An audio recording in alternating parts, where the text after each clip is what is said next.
Hello everyone, and welcome back. So today I am building the frame arms girl Griffin.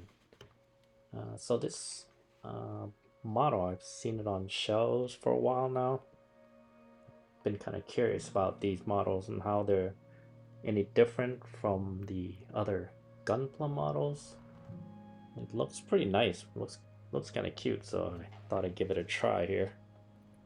I really like the coloring of it. And the green really looks nice. If you haven't seen my unboxing videos, I have that on published already. So check that out. I'm trying not to combine the unboxing with these other building videos. Just makes it way too long. So now we're just assembling the head here. This is the hair. It's actually two kinds that comes with this.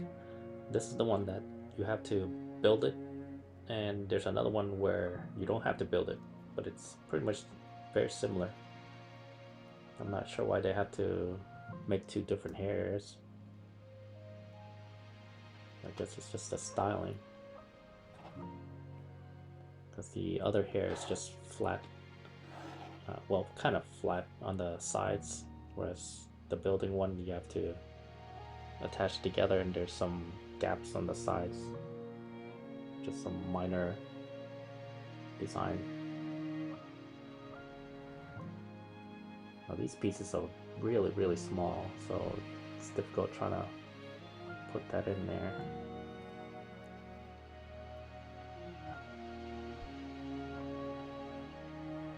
These are actually, the first one here is easier to put in, but the second one you'll see gets a little bit more difficult.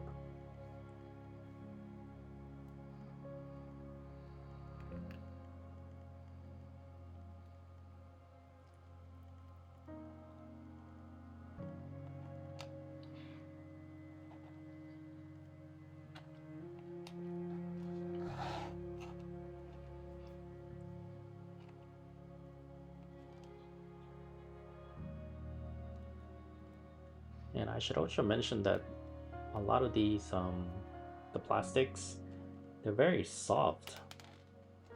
It's kind of nice actually. It's not as harsh or as hard as the regular other gunpla plastics.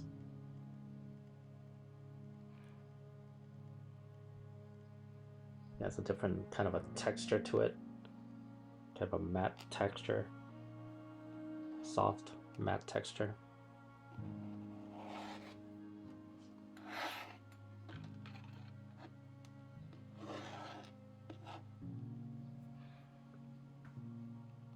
And this is not one from the Hasbro. This is more from Kotobukiya. I think that's how you pronounce it. Yeah, Kota by Kotobukiya. No, I'm sorry. Kotobukiya. Kotobukiya. Bukiya. Kotobukiya. I think that's how you pronounce it. All right. So it's a separate company from Hasbro and all the Gundam models, not the same company. So the quality is a little bit different, and the plastic seems a little bit different. Plastics are smarter. I mean, um, they're a little bit softer, and there's a different texture to it. And also the color seems to be a lot better than the Gunpla colors. As you can see on these models here, it's like purple and green and brown and blue and gray, and it looks really nice. Looks a lot better than the Gunpla ones, I think.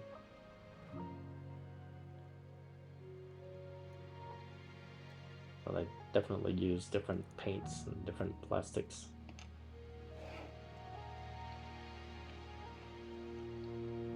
Now this one I didn't realize what that little thing was, but it was actually her mouth.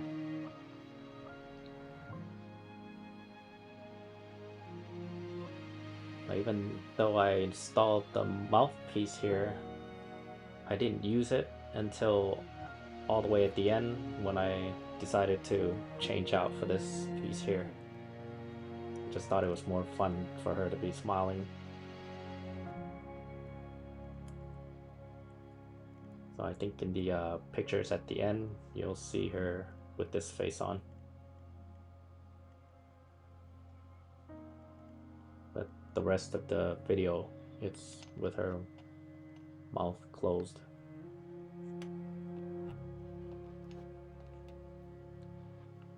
And there's 2 more. I'm not sure what the difference is. I try to see what the difference is between this one and another one that looks exactly like it. It looks exactly the same. I've been trying to figure out what the difference is, but I think the only real difference is the shape of the face, maybe. I think one's a little bit smaller where the chin's kind of sharper, and the other one is a little bit wider. I think that's the only difference. Oh yeah, don't forget to clip that out. I was trying to put it in there and it wouldn't go in. I didn't realize you had to clip out the tab there. The tab's gonna be like A, B, C.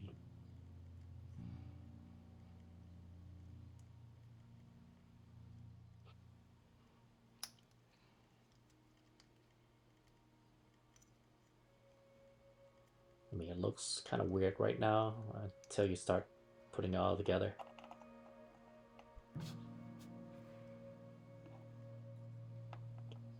And these faces do come with stickers or water decals, but I don't know why you would even need it since there's already eyes attached to it.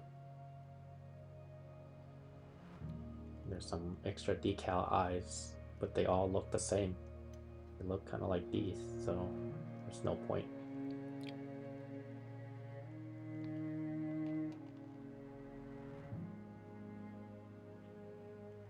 Guess maybe if you accidentally rubbed it off or something, you need a replacement, you could always use those water decals. This one was a pain here, this side. That thing keep popping out. I had to edit a whole bunch out of it because I struggled trying to put it in. I finally managed to do it. Yeah, it took a while. I thought about just gluing it together just to make it easier on myself. But it went in this time, so I didn't.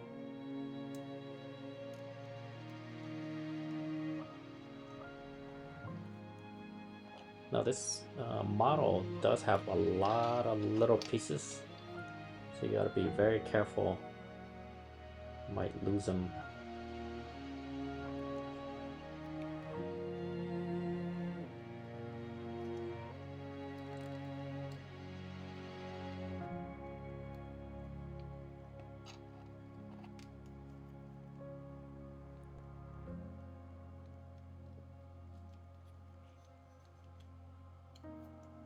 I think most of the pieces have been really light and soft.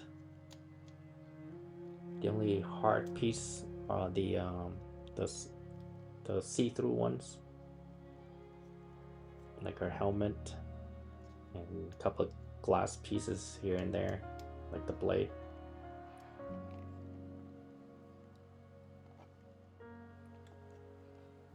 Now for that hair in the back, oh, here's what I was talking about before. There's 2 different kind of hair.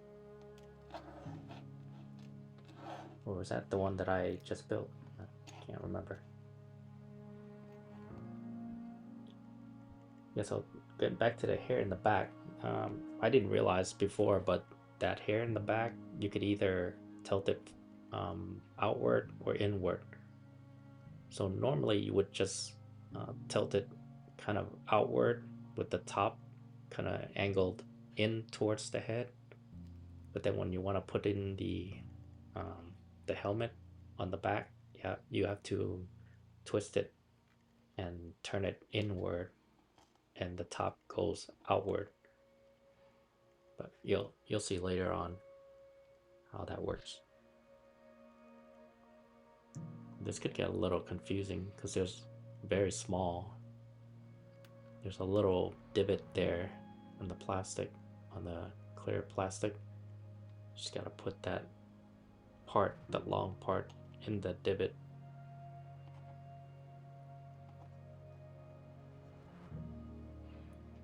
And that part in the middle of the head there, that you can adjust to either put her hat on or not. So right now I don't have the hat on, so it's kind of inward. So here, this is what I was talking about, how it goes out and in, and I didn't realize it till later, much later.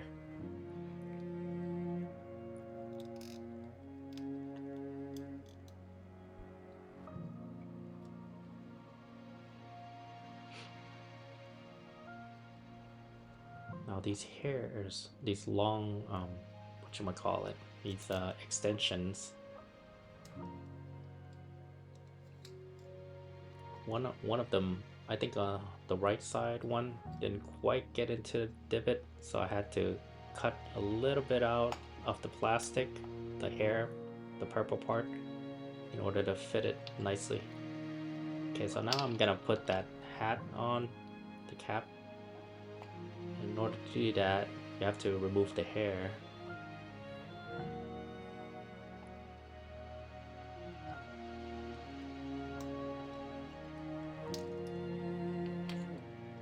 And you have to remove that center part and turn it right side up here.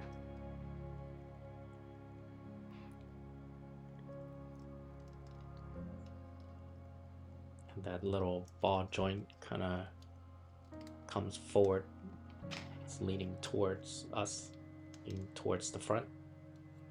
And the hat just goes on like that. And you can't really adjust it that much. Just that's all you can do. It stays on pretty well.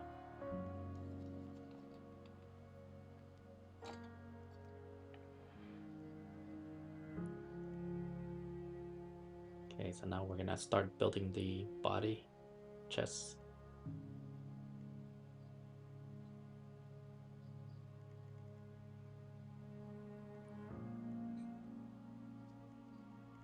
Well, chest and torso, I guess.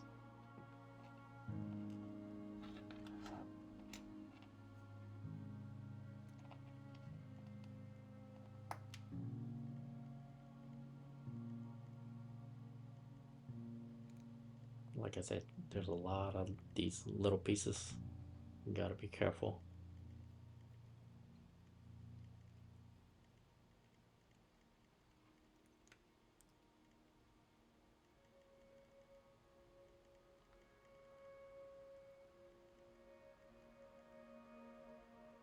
It does get kind of confusing sometimes in the manual, which pieces goes where.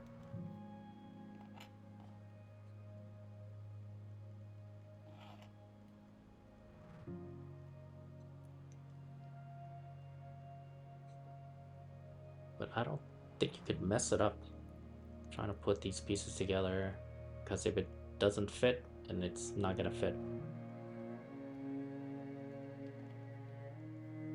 If it's not supposed to go there, then it's not gonna fit. So it's well designed.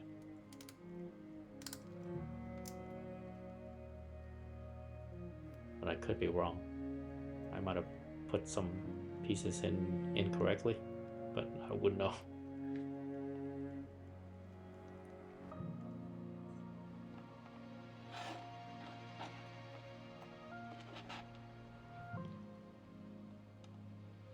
Okay, so this is the neck. This part is the worst, I think, out of the whole entire build. just wouldn't stick. It keeps falling off like that. Throughout the entire build, you'll see that it keeps popping out. The head keeps popping out. Because it won't stick, it won't stay still. I thought about gluing it, but then I wouldn't be able to move it too much. Because I don't know how much movement there's going to be. I guess if you need to turn left or right, that top part's gonna turn it, not the bottom part. It's the bottom part of the neck that keeps falling out.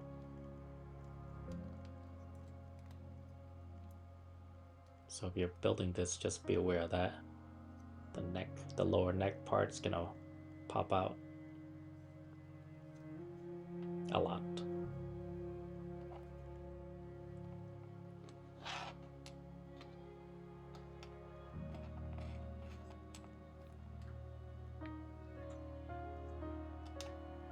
Now I did some research on these frame arms girls, and the Griffin is actually sort of I'm not sure how to explain it. It's redesigned from the actual Griffin. So the actual Griffin is like a huge robot model that kind of looks like this, but the frame arms girl kind of takes that design and put a girl on it, if you know what I mean. Yeah, it's hard to explain. So it's like taking a Gundam model and then putting that design into a girl.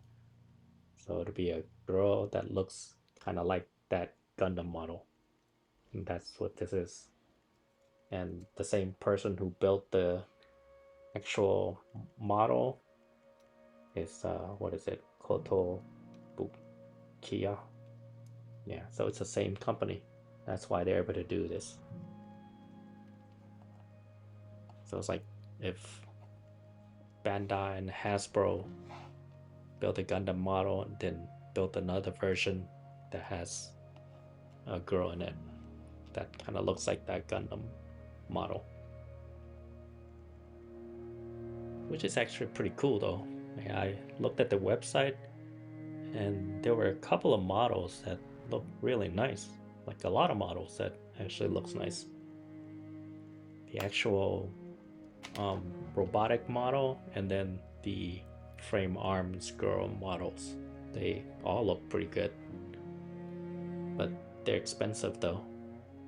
Like this one, I believe it cost me like 60 something dollars,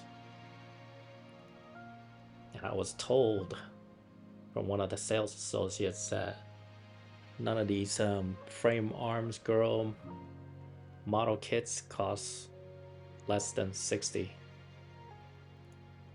So just be aware that they're kind of expensive, but they're nice though. Kind of cute to have around. Now this I felt was kind of an odd piece. This is where you attach the legs. So this is like the crotch part where you attach the legs. I don't know why they attached it this way. It looks kind of weird.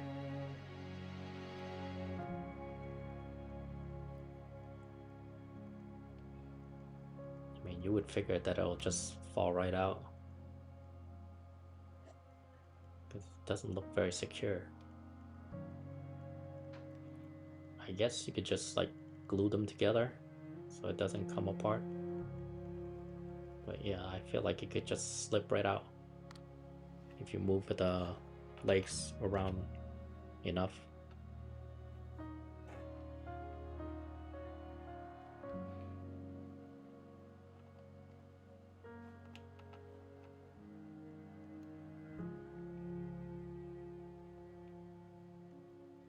Once again, that's a really, really small piece there.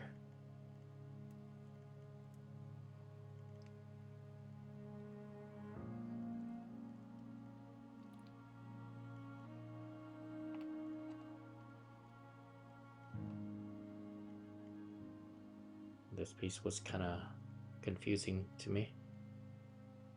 I wasn't sure where everything went.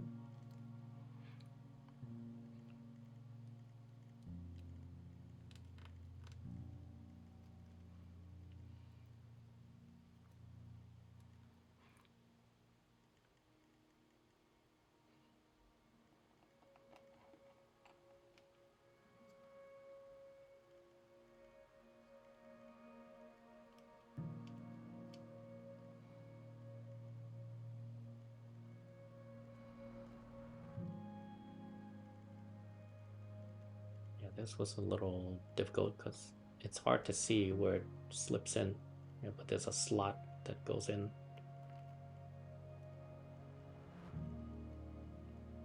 I guess it keeps everything nice and tight, but I feel like it could still come out, especially those sides. You move the leg around long enough or enough, it might slip down and out.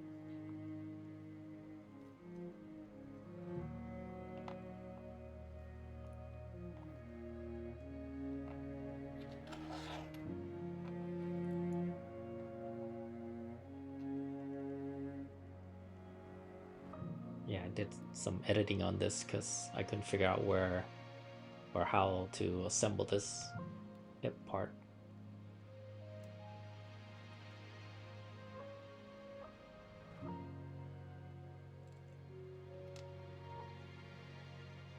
So there's that little tab there.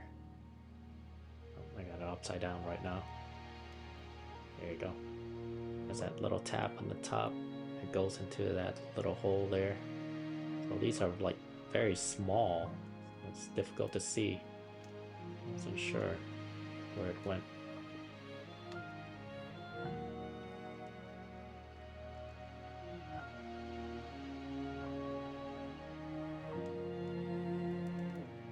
For some reason it didn't go in perfectly, but then all of a sudden it just snaps in, which is kind of weird.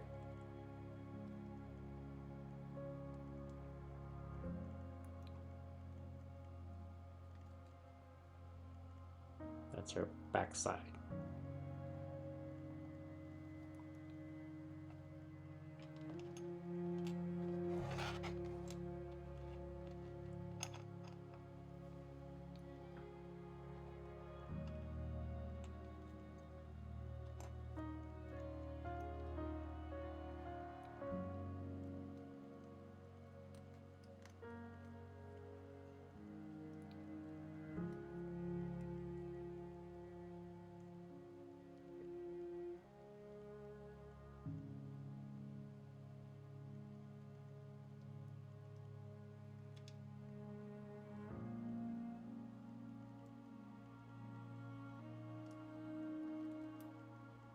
Yeah, I was having a difficult time trying to figure this one out.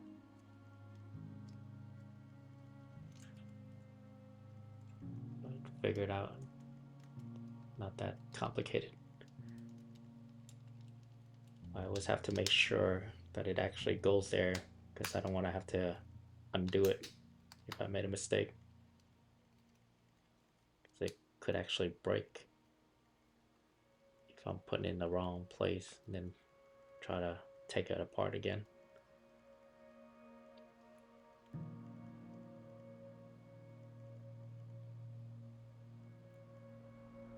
I mean, these are very kind of thin plastic.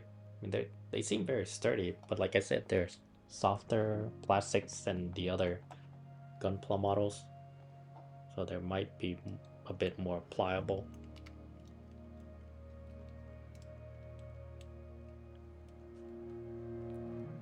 Now that part in the middle there, that tie, that bow tie kind of thing, that you have to be careful because I almost broke it later on during the build. When you're pushing on it too much, you're bending it,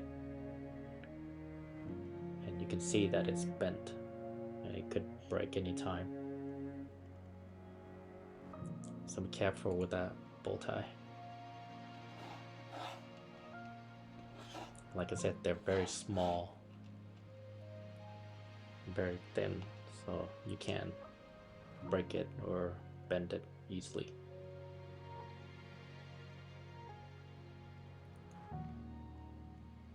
And these pieces were also very small. I had a hard time assembling. And there's a right way and a wrong way to do it. There's one part where there's kind of a hole, I don't know how you call it. It's kind of a donut shape on one side and it's kind of a flat shape on the other side. It's more of a curve, and it's the curve part that you want to place on the inside there, which I'll show you here. Well, I didn't, but yeah. See that flat side you want outside, and the curve part you want inside. Makes it easier to put the models together. That's why I couldn't do it before, because I had it the opposite way.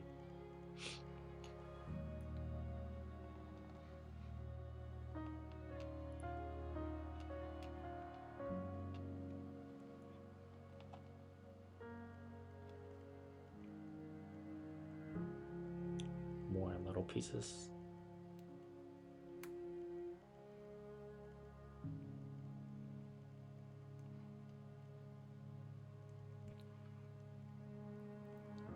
This model is a little different than what I'm used to building, which is good. Sometimes you kind of get used to the Gunpla models, the Gundam models, and kind of gets a little boring sometimes when you're building the same thing over and over again. But this gives it a little bit of a change and a little bit of a challenge. And it's something that's totally different than what you're used to, what I'm used to. And I like varieties. That's why I have a lot of different kind of builds here on my channel. I like varieties. I like to build different things. And that's why my channel is the builder of things.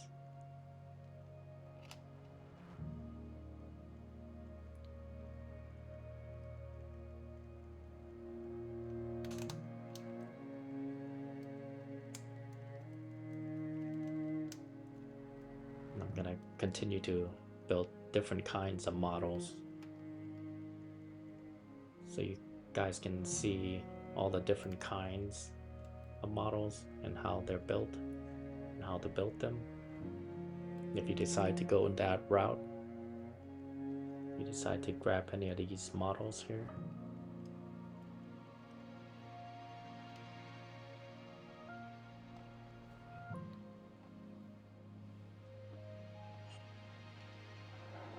Okay, more small pieces. This little piece here, these two little pieces, gotta be careful. They're very, very small. They're kind of difficult to assemble. I thought about using a tweezer, but a tweezer wouldn't be able to push it together like that. Now it does come with an extra piece. Both of these extra pieces, yeah, only one extra. I think they give you two, but there's actually, well, two sets, but there's three sets. So if you happen to lose one, there's another one available. And for this thing here, you gotta make sure that divot part kind of goes on the inside and then the flat part goes on the outside. I was trying to do it the other way, didn't work.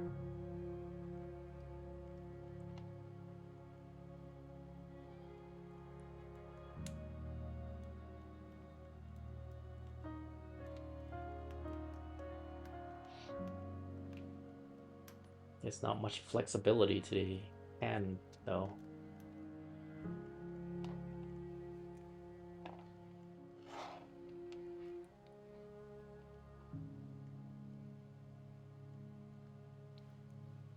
And there's two different sets of hands. one that's a fist, one that's kind of open, uh, but they're kind of, the fingers are all close together, and another one where the fingers are apart, but it's open.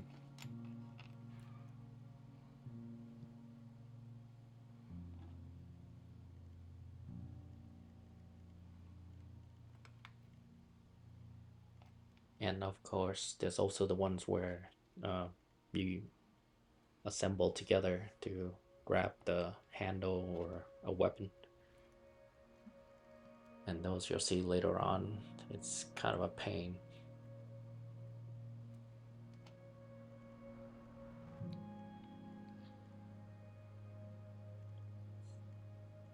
I think they could have done better at building that part, the hand part for grabbing weapons.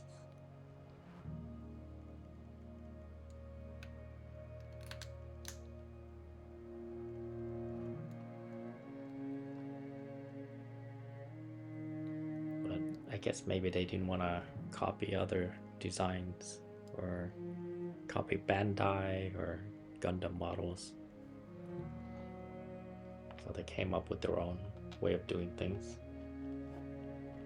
So this is the hand with where the fingers are close together.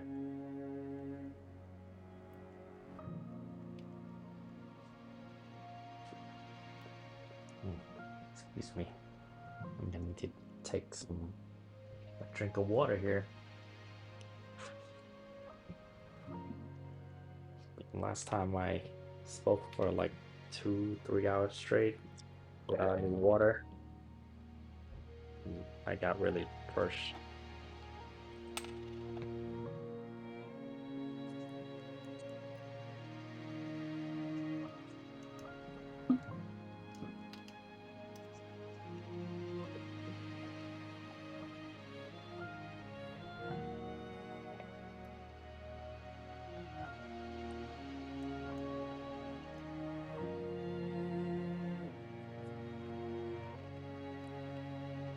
Now, at one point, that little thing came apart, and I thought I broke it because I forgot that it just snaps in like that. So if that piece happens to come out, don't worry.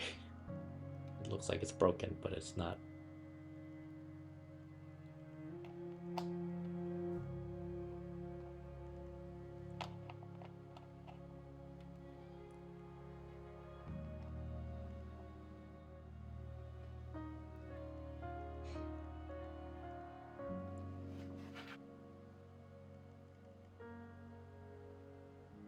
Okay, now we're building the leg part. The leg's a little complicated, more so than the arms. It's got all these little pieces again.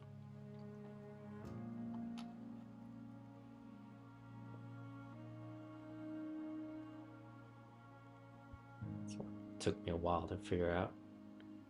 Gotta make sure you got it right side up, because one side is a little bit longer than the other.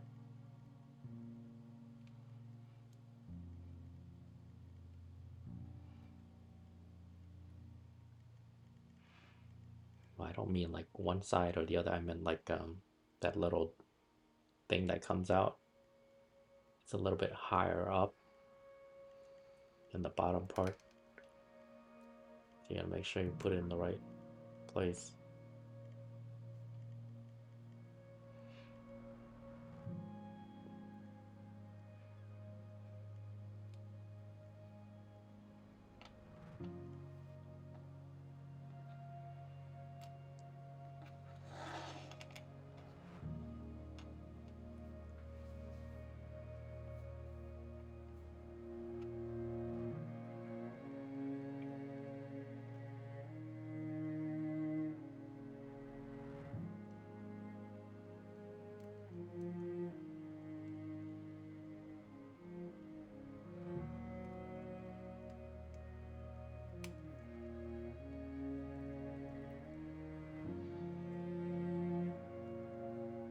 That part there is like the skin of the character. and it's very soft. The plastic's soft. And this little thing here, really small little ball, but it's a joint piece. So that's the part where you're gonna put in the hip part, where that thing sticks out at the bottom of her hip, the hip joint. This part I was kind of a little confused at first. You have to attach it to the other side first. This side here makes it easier. That goes in through the hole, and that other one goes through the smaller hole. So put that in first.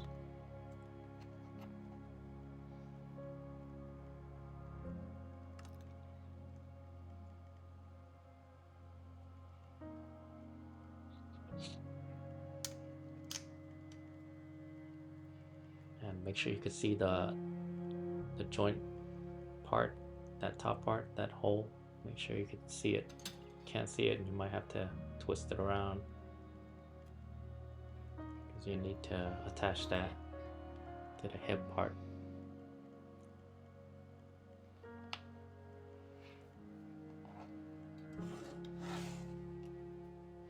Now these are a little confusing. They're like kidney stones or something. It's confusing. You have to be right side up. If you're not putting it in the correct position, it's gonna mess it up, and you'll see later. The second one that I did, I messed up on it. I had to take it apart, because they look very similar. As you can see, the top part and the bottom part of that kidney, it looks very similar. But you have to place it in the right position.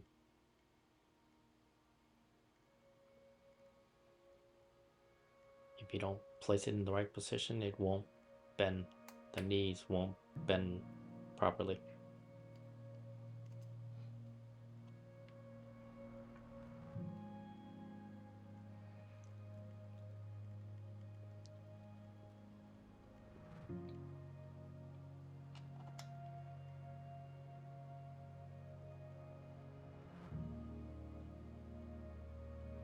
Yeah, I had to edit this out a bit because it took me a while to figure out. As you can see, the sharp part is on the bottom.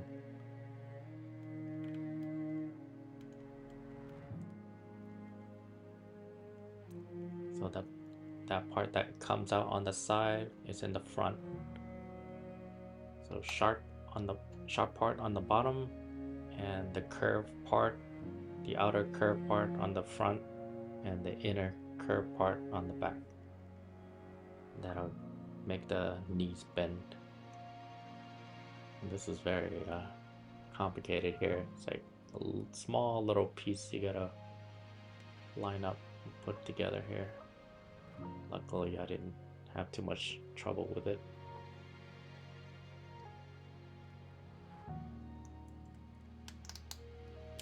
It could get a little confusing.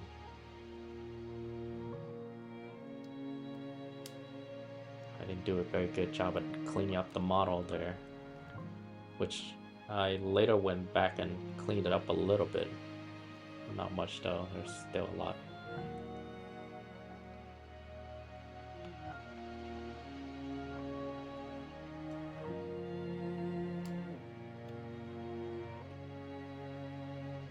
I think that's the one thing about the model, is that you really need to clean it up to make it look nice. Whereas the Gundam models, it doesn't really matter all that much. But with these, you kind of really see it.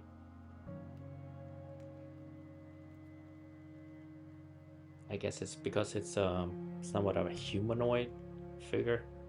When you see anything that's humanoid, you kind of know immediately if something's off. And I learned that in art school, and which is true, because I noticed it immediately. Once I finished the model, I looked at it, it was like, ooh, that looks off, because there's some extra pieces that needs to get cut and cleaned.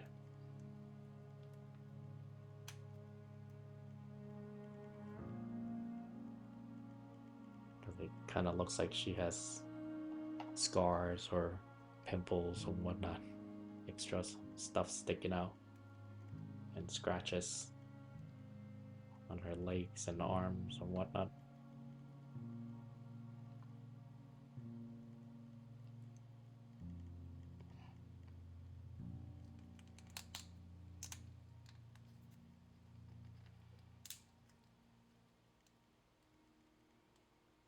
Okay, so you can see bends all the way up.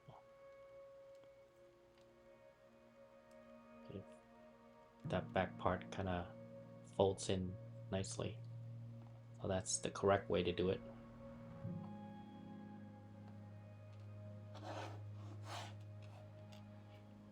And the second one that I do, you'll see it's not the correct way with that little kidney piece.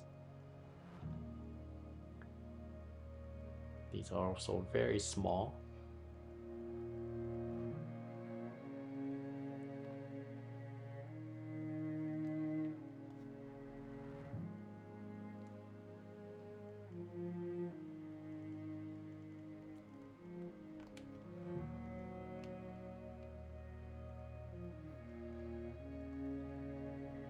These are like the ankles.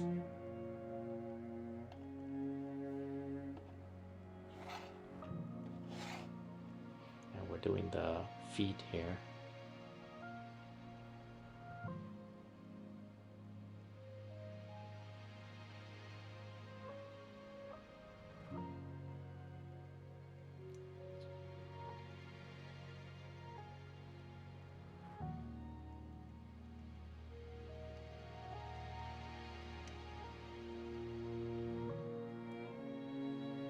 Sometimes when I take these pieces out of the runners, I'm always wondering, well, what is this piece?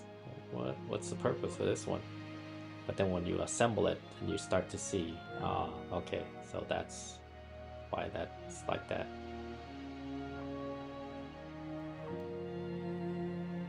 You have to really assemble it together to know what the pieces are and what they do.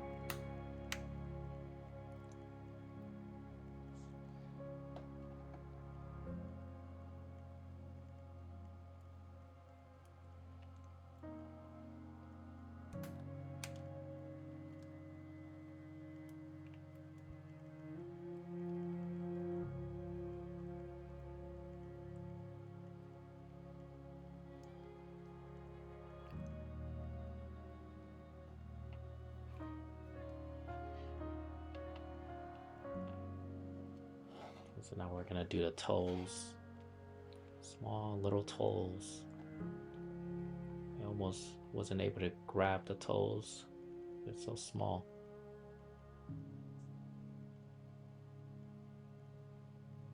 Just gonna make sure it's right side up.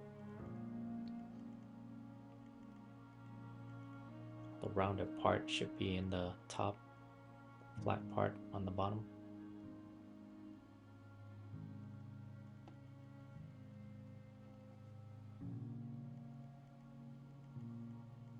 See how small that is?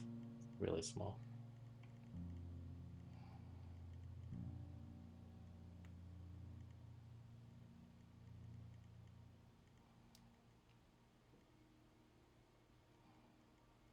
The toes just comes down. And this piece here, if it doesn't fit, then just turn it upside down. Because that's what I was doing at first. It didn't fit at first. I had to turn it around a little bit. It fits.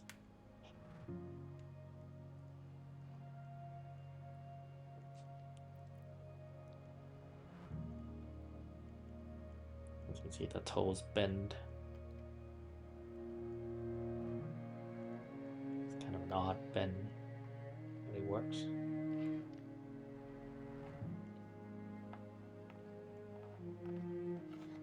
So now we're gonna assemble the whole leg.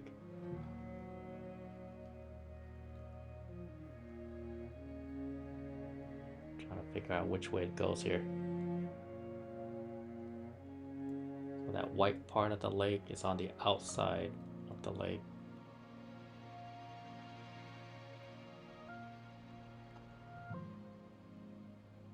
Because you're gonna attach stuff to the holes on the white side of that leg. So this is gonna be our left leg.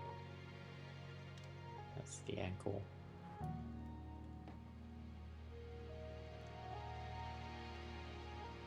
For some reason I thought this was pretty ingenious here, where it slots in like that. So you see it bends nicely. The toes also bend.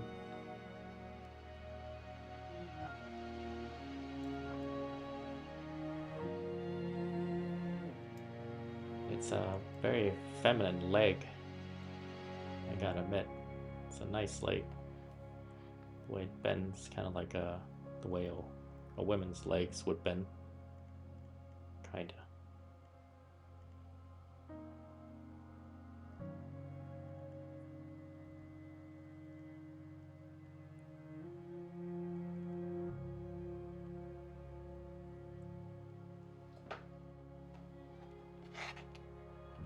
I guess one thing I can say about this model that it really gives a homage to the feminine beauty and the feminine figure.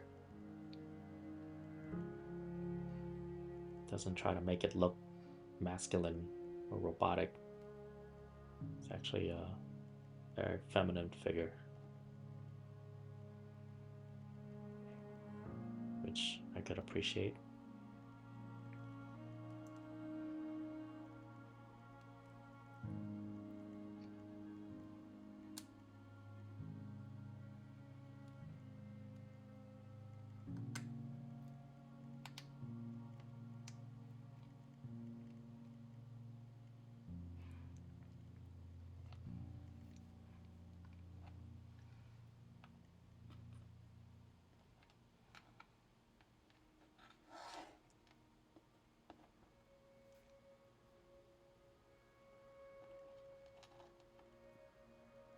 Now I thought about fast forwarding through, if I do the right side, then I'll fast forward when I do the left side of either the arm or the legs. But then the more I thought about it, it's like sometimes you really need to see both sides because sometimes it's a little different. Sometimes the right side's a little bit different than the left side. And the way you assemble it is a little bit different.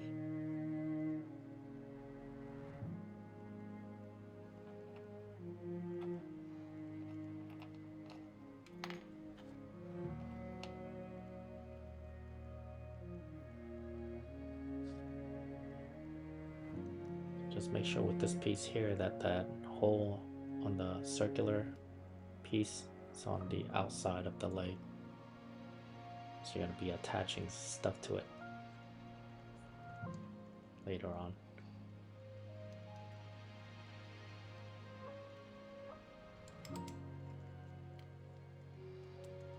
So I think we did the left side last time, and now we're doing the right leg.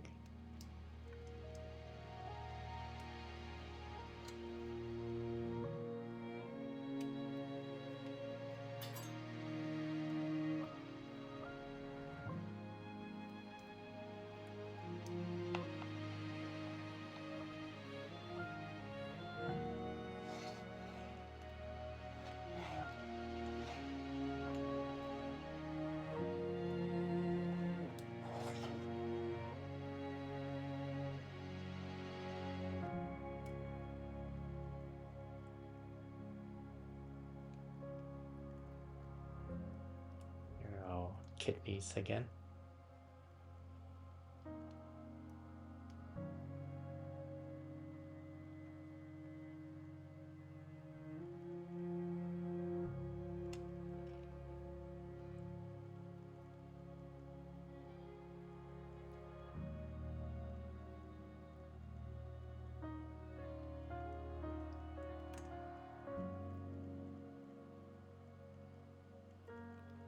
do a very good job cleaning up these models, these pieces. Got some little nubs still sticking out. Here, I put it in the wrong spot here. As you can see, the sharp part is on the top, and it should be on the bottom. Like I said before, that little sharp part goes on the bottom. And the curvy outer curve goes in the front of the leg, and the inner curve goes in the back of the leg.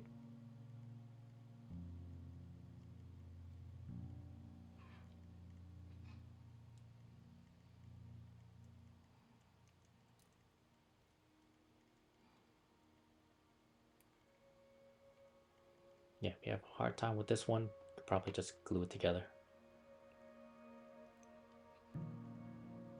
But just don't assemble it like this unless you got that kidney in correctly, because as you can see here, it came apart because I didn't have it placed correctly, that kidney.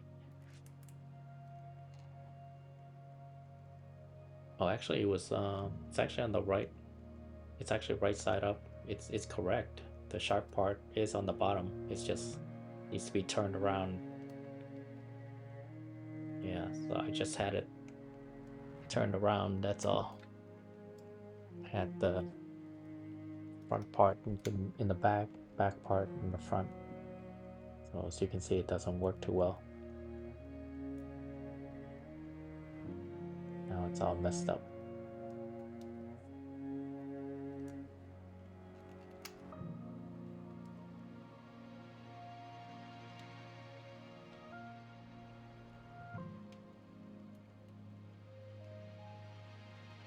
Yep, there you go. Oh, no. Oh, I did have it on upside down. Oh, it was upside down. Okay. There you go. See the sharp part on the bottom.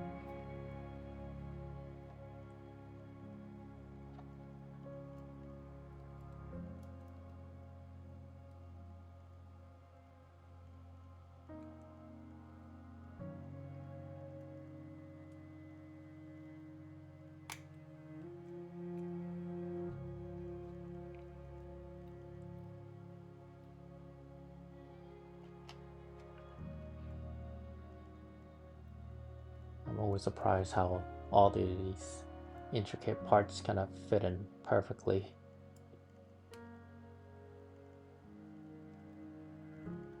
The designers of these do a very good job at it.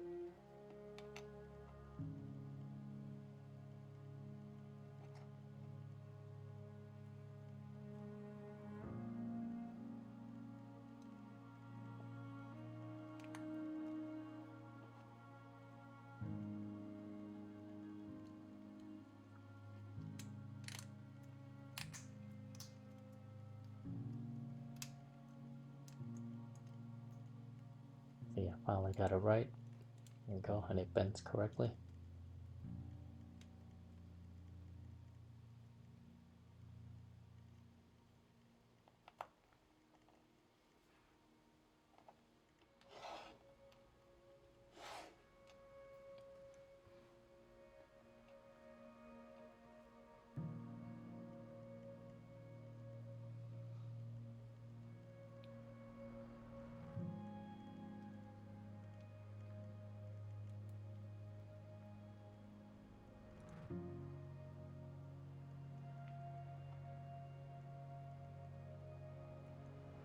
And the feet part always reminds me of a motorcycle for some reason.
You can see this piece didn't fit in. I had to turn it around, upside down. That's better.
Once again, that hole needs to be on the outside of the leg. So we're gonna attach stuff to it.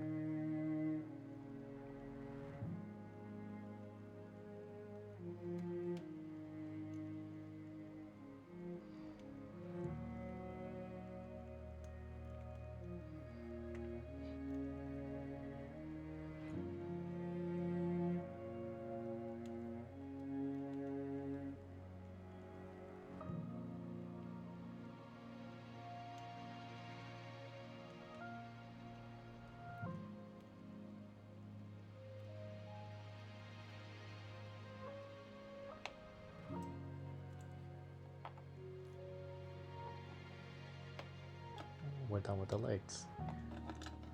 Now we're gonna assemble the entire body here.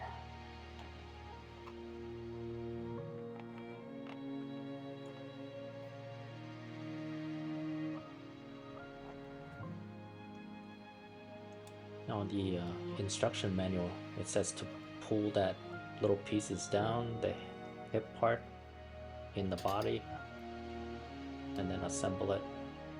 But I didn't see that instruction till later on. I just put it in there directly, which works fine, because I don't know how you would push it back up again once you pull it down. It would be kind of difficult to do that. I think this is probably a better way, the way I'm doing it.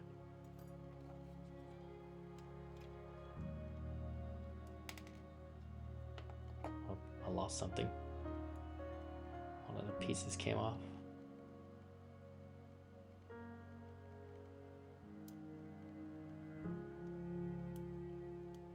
I guess I didn't put it together well enough there. Didn't push it together.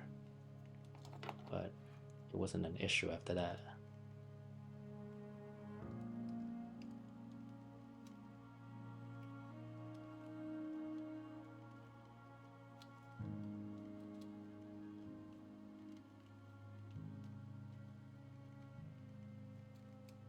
As you can see from that necktie, the more I touch it, the more it's gonna get a little bit fragile.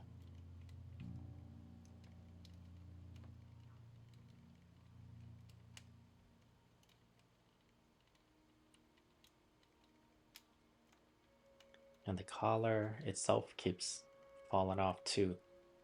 It's another issue with this model.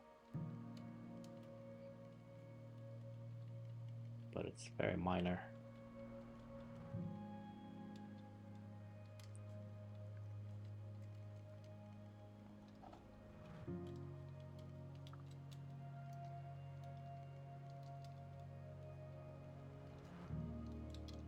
There you go. The neck keeps falling out again. That happened throughout the entire build process.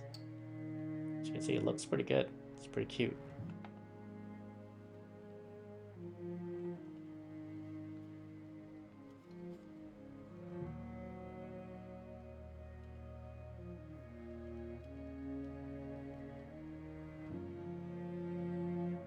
I just wish I had more time to clean it up a bit.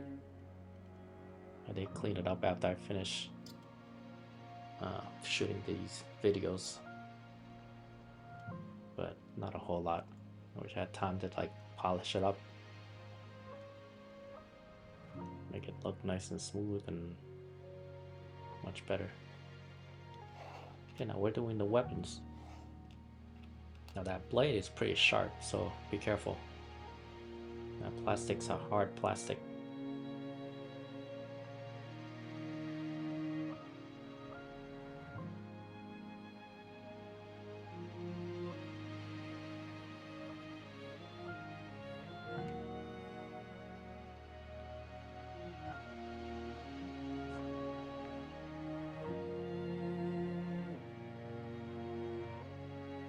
This piece I stabbed myself a few times, but didn't bleed though.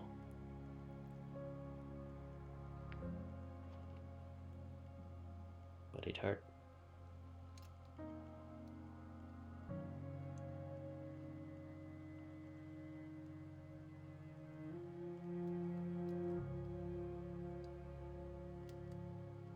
Now this top piece here, you could probably glue them together because it keeps coming apart when I put it on the model.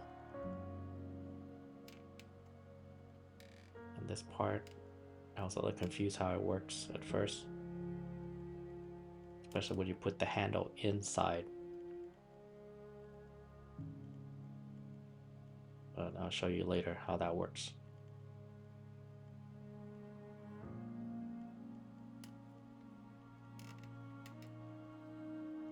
Yeah, so that stuff sticking out on the left side there, that's supposed to go on the inside.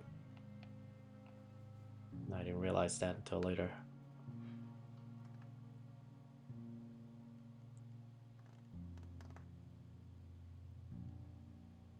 Okay, now we're doing the blaster rocket launcher. I think that's what they call it.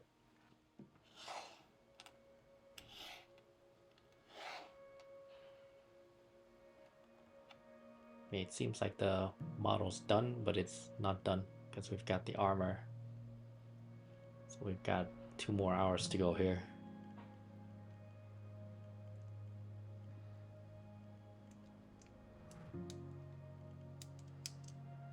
I do apologize if the music's a little too mellow or sad.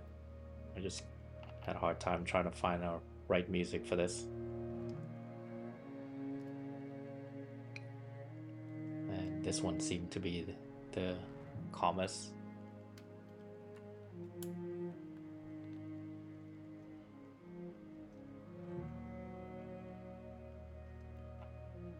I just didn't want anything too loud, so I'm talking too much beat.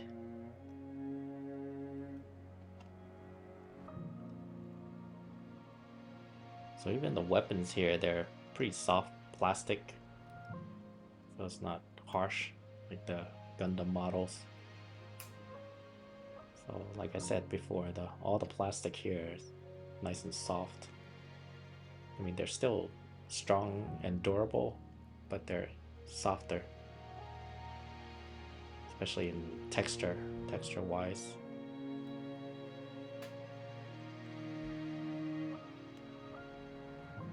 I guess maybe that's why it's more expensive. Like one of these models is at least $60. So you use better quality plastic, I guess, better quality paint.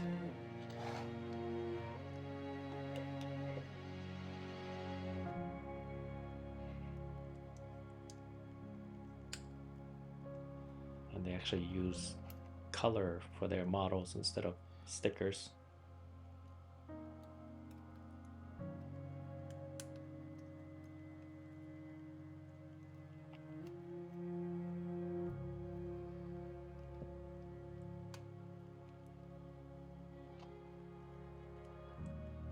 thought about getting a marker, one of those color markers, and putting some color to it, especially metallic, like certain mechanical parts where you could put silver or gold just to make it look nicer. And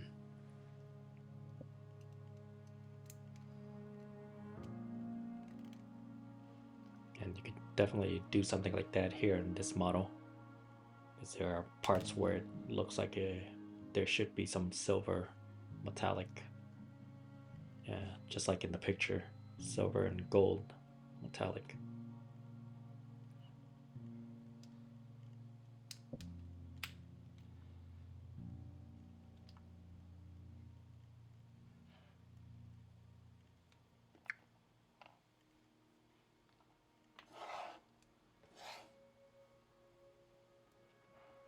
And these parts here are super tiny.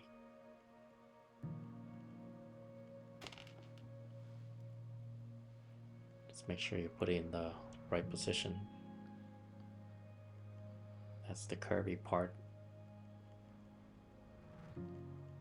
Curvy part goes on the outside here.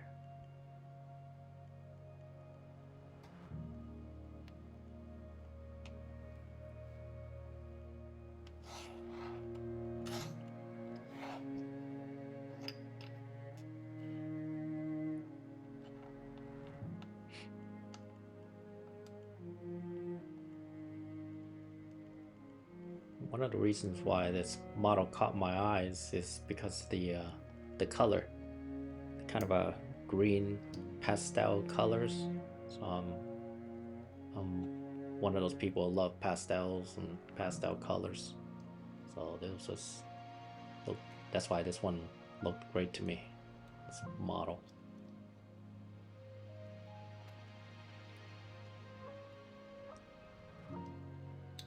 Now this one I forgot to put the red part in there. You're supposed to put it in there before you close it up, so I had to take it apart. Luckily I didn't break it, so that was good. Lucky to me.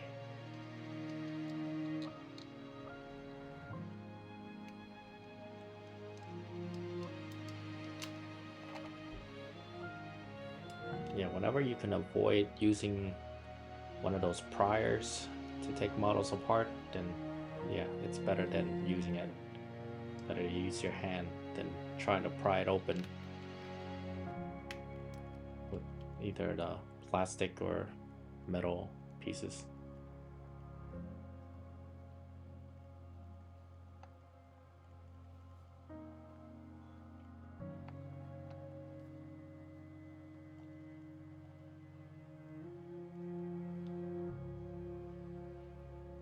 There's a larger and a smaller, so you gotta make sure you line up the correct one here.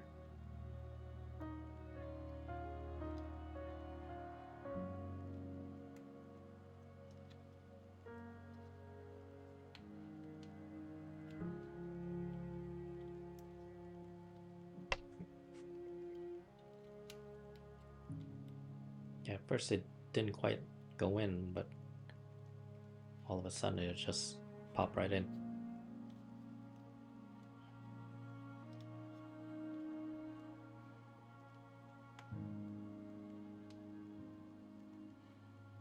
I think you have to like wiggle it in, then it goes in.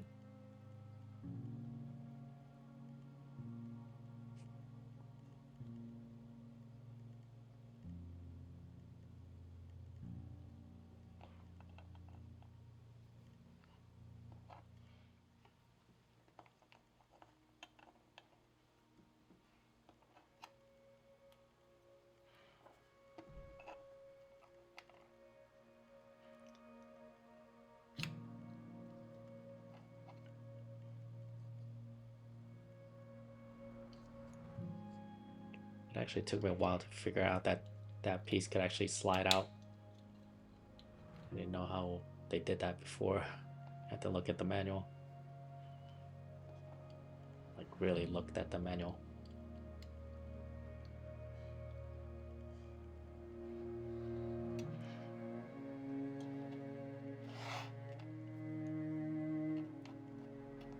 So number 2 here. There's a lot of pieces to be built. That's why it took me a while. Actually, it took me a lot longer to build this than the time that's on here. That's 3 hours, or almost 3 hours. I had to edit a lot of it out. That's because I struggled trying to figure out how everything fits, how to move all the pieces. Especially later on, you'll see when I go from armor to vehicle. That was tough. I don't recommend it.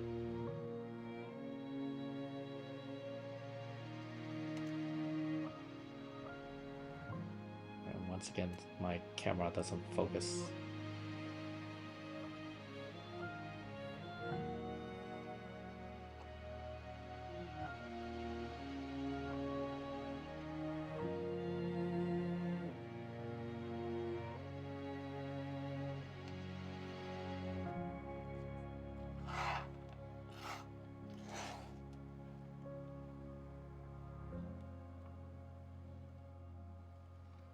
Yeah, I edited out a lot of this.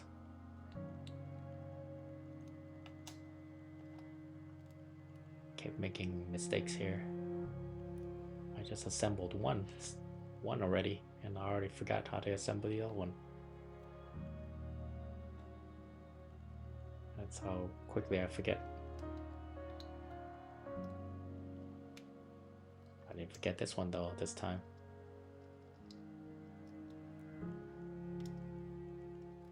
Put that in first, then close it up.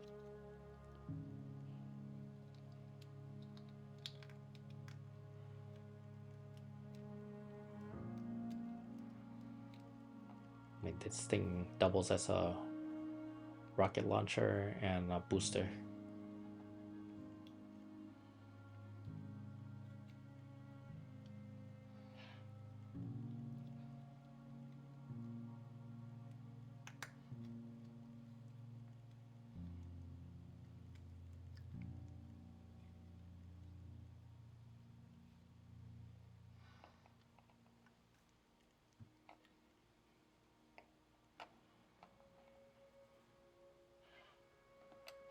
So we always have to do 2 of each because there's 2 sides, left and right side.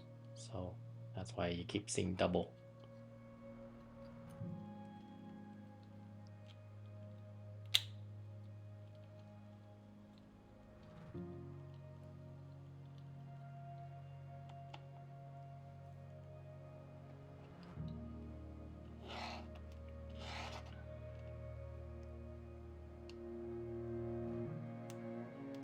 Here's where I get confused.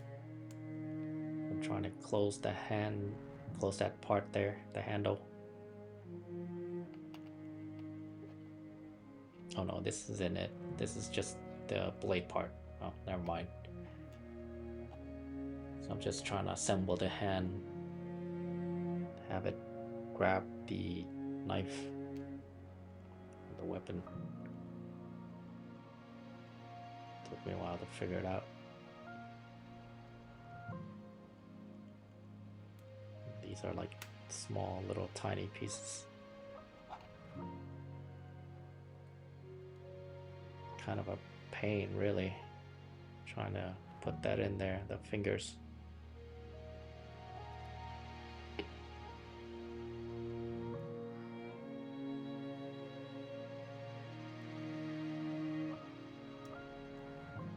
Yeah, I edit out most of that, most of my struggles, so you have to see it.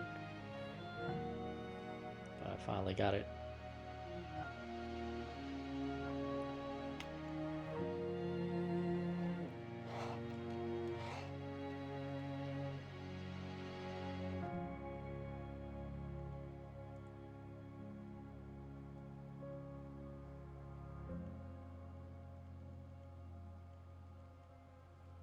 So I'm trying to do the right and left hand. I think this is the right hand.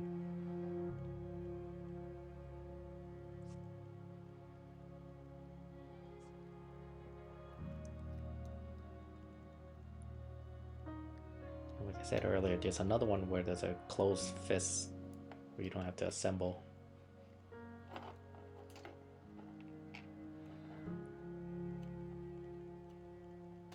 One thing to keep in mind is that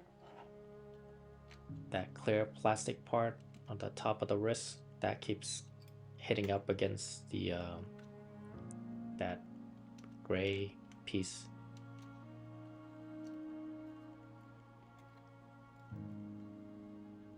So you can't really move a whole lot. So you can see it's kind of hidden up against that gray piece there in the circular collar at the end of the arm there. Yeah, so you can't really move it a whole lot.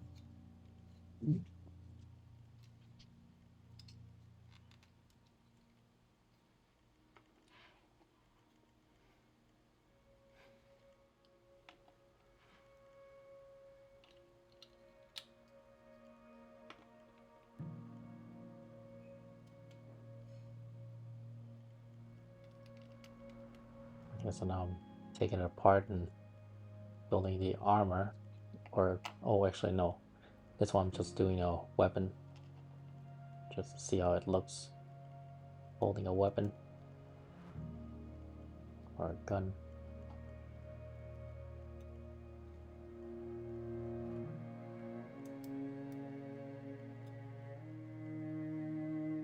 It was easier to just lower it down like that, so I have more space to work.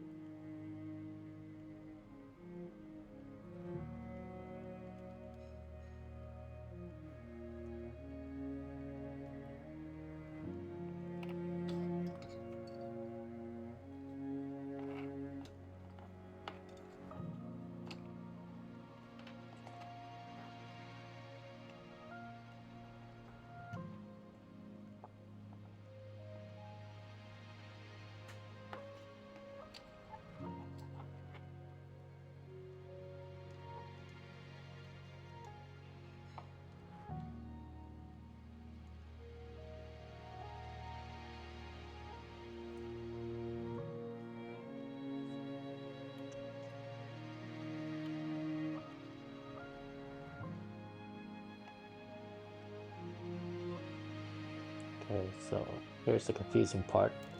Gotta go that way a little bit, and then that goes in.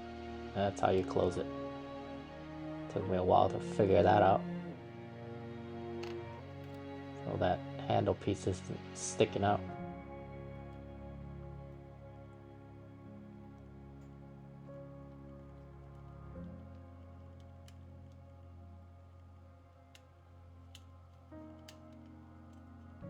So you could either put it on her back like that or use an attachment.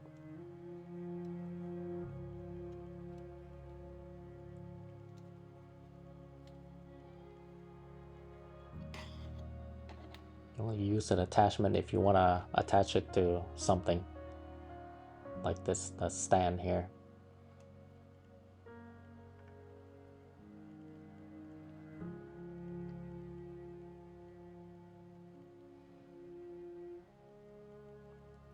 So make sure the larger holes go on the bottom.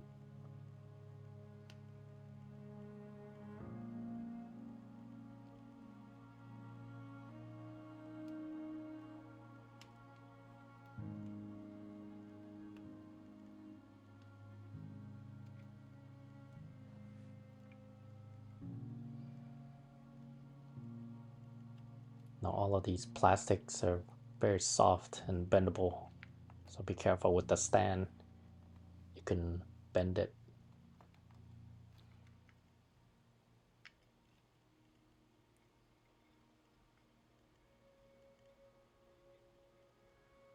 It's that thin part that you can easily bend and might even break it. So you can attach directly to the back here like this, or you can use a attachment that comes with the model.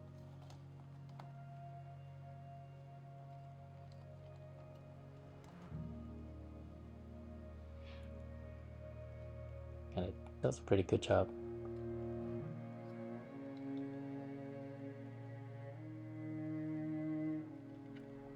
And I like that it's not stiff, because if it is stiff, the stand holder, if it's stiff, that would have broken,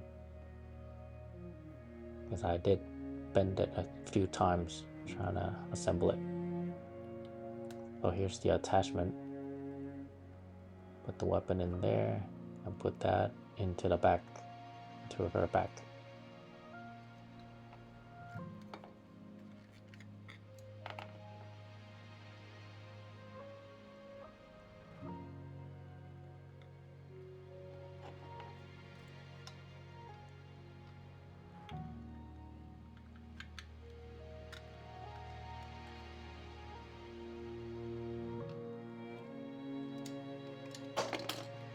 And her head pops out again. That's it. That's always an issue. It'll continue to pop out over and over again.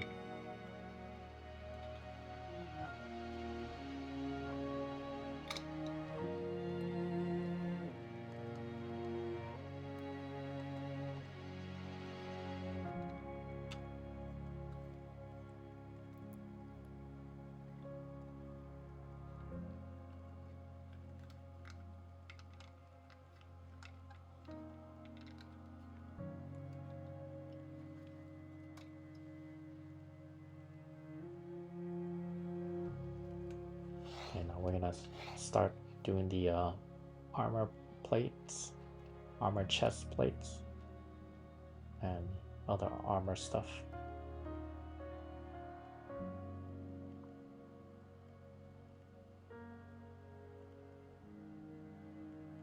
This was kind of confusing.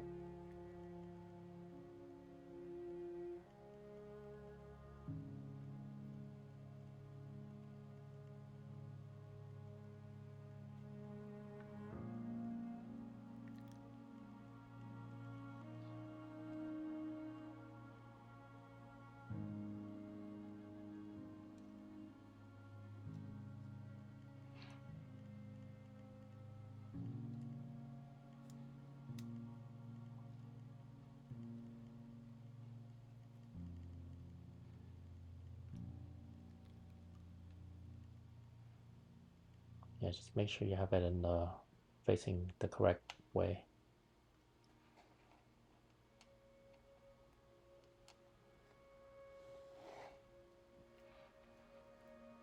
So these small little plastic pieces, they're very, very small.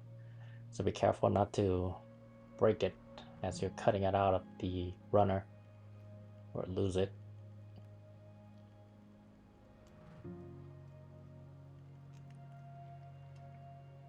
They were so tiny that I had a hard time grabbing it.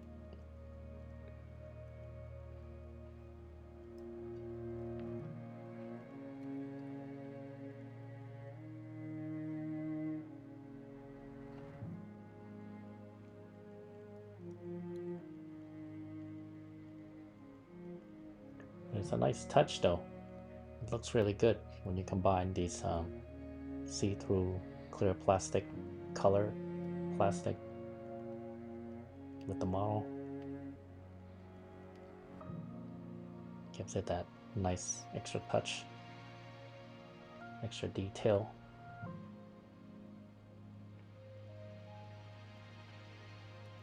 And that's why these models are kind of expensive.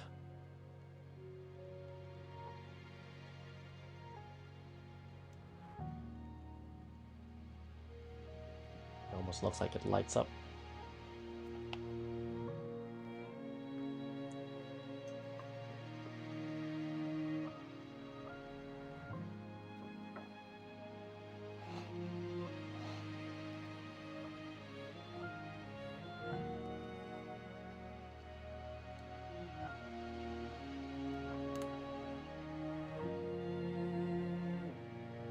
Now, even though we're doing a mechanical piece, they're still very soft plasticky.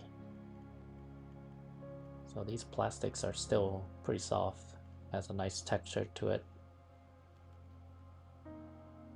Even though it's a kind of a mechanical piece, part of the robot or armor.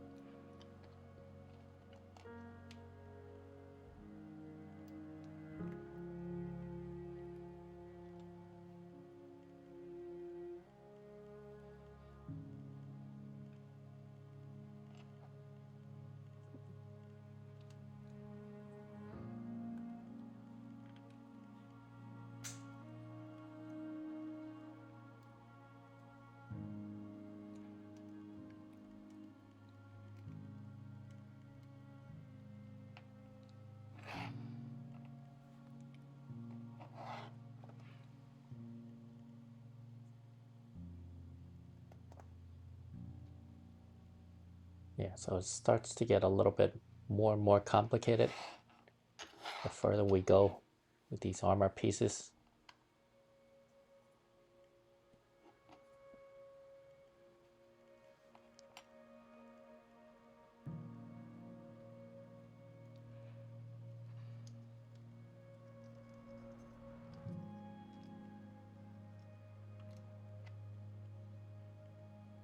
I just have a feeling that a lot of people who try to build this model, if they're not experienced, they'll probably struggle once they get to the armor parts.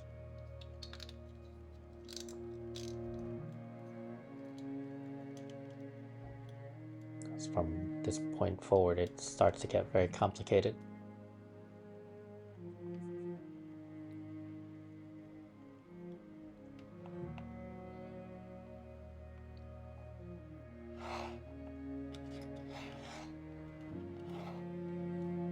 Yeah, so these pieces here, I was a little confused. I had to edit some of this stuff out.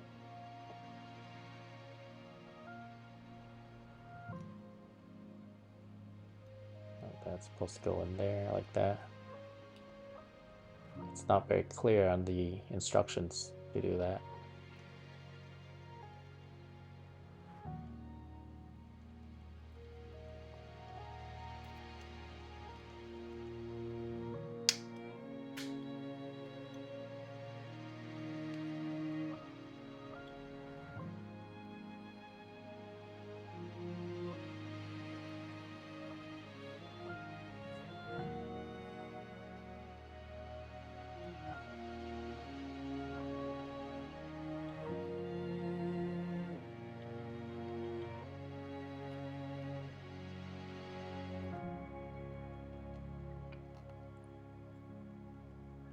That little piece is kind of confusing. You can hardly see where it's supposed to go. First I didn't even attach it, then later I had to turn it up. It's supposed to go in there, that little piece there.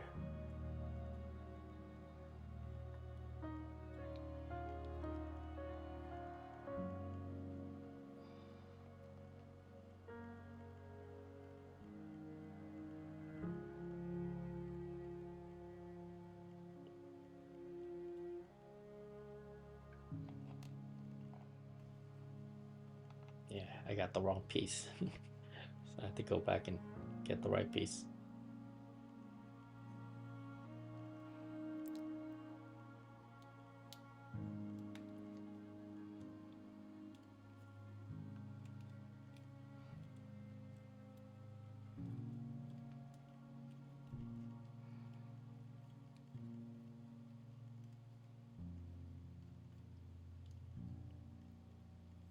I believe I had this turned the wrong way.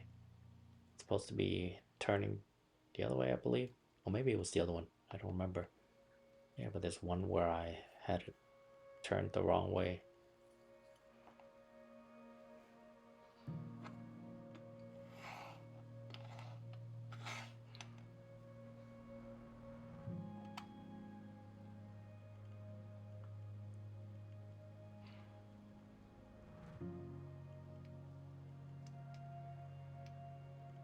Just make sure the whole of this little piece is on the outside.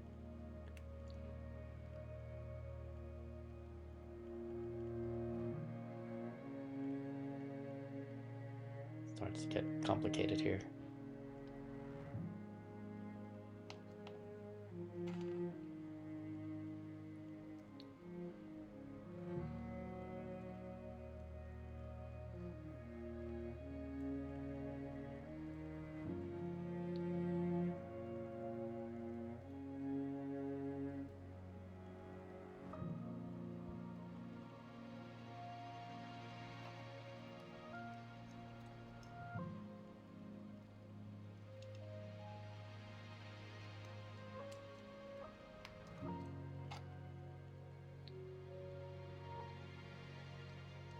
Everything seems to fit nicely and perfectly.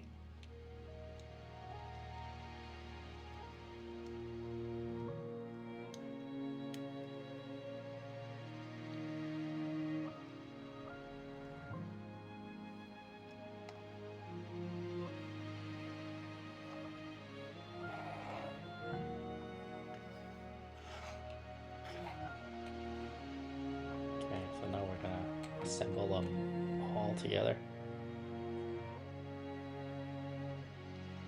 This is like the thruster and the arm. Like an extra arm that extends out.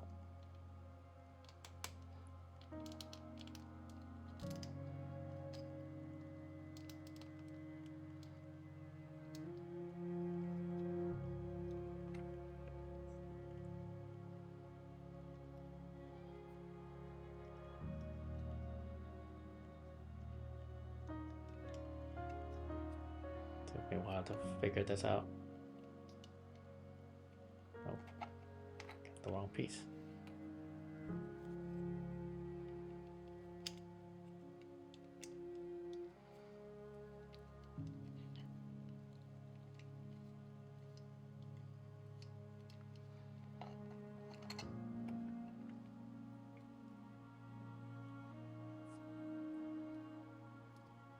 And camera's out of focus again.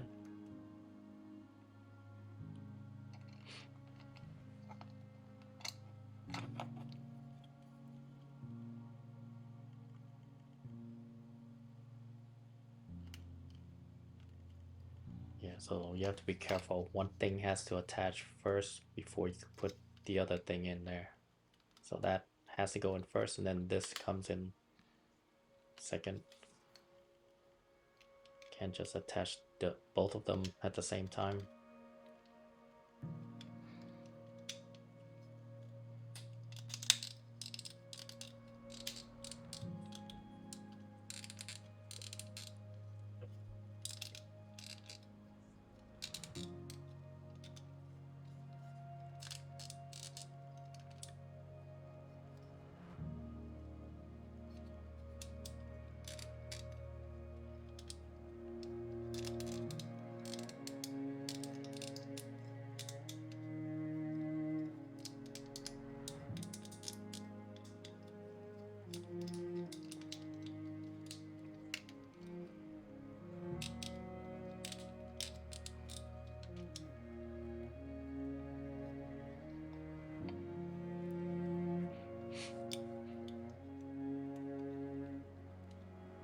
I believe this one is the one where I had it the wrong way.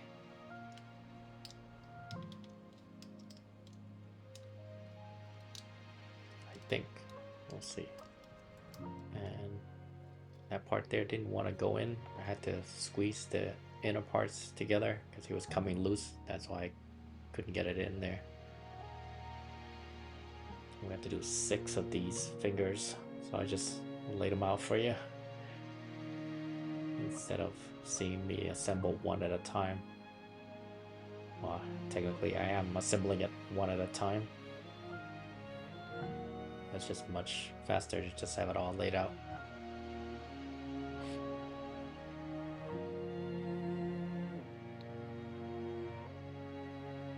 They're very tiny pieces.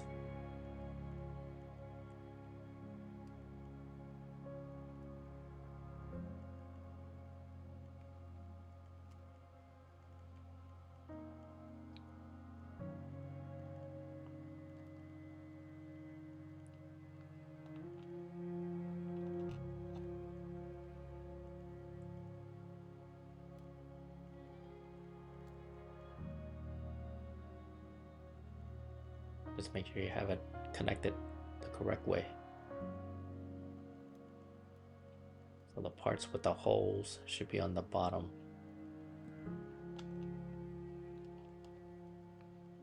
See those holes on the bottom?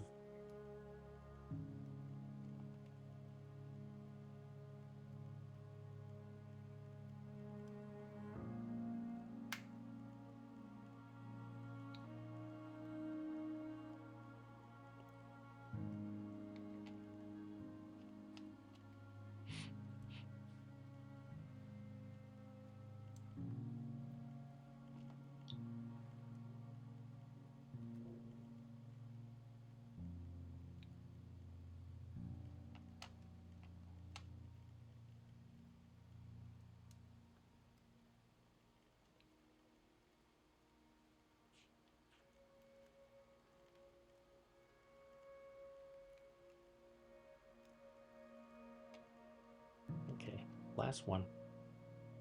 Almost there.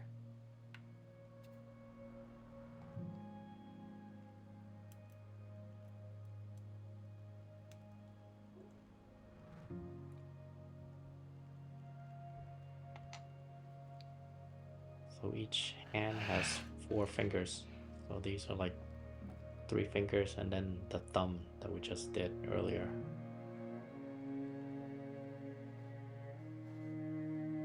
We're gonna try to assemble the hand.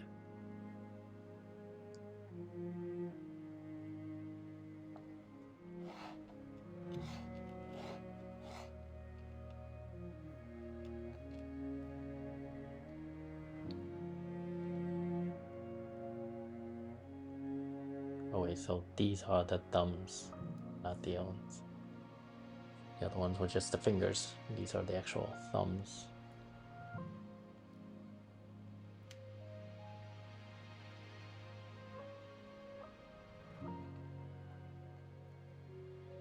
I was thinking about the claw we did earlier. That was green.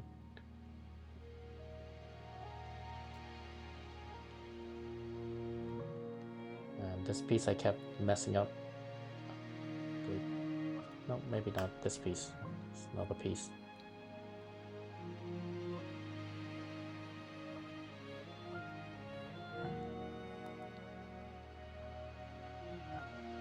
It's a lot of little pieces that goes into these fingers. It seems like it's a lot.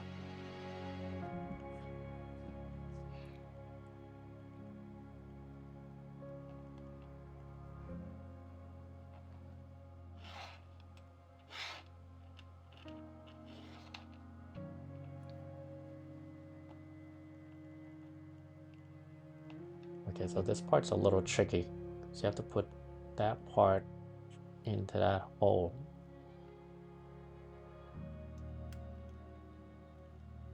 And at first it worked out fine, but then when I did the second one, it just wouldn't hold. It keeps falling off. And I got pretty frustrated with that. So these work fine. You just put them in there and it stays in there.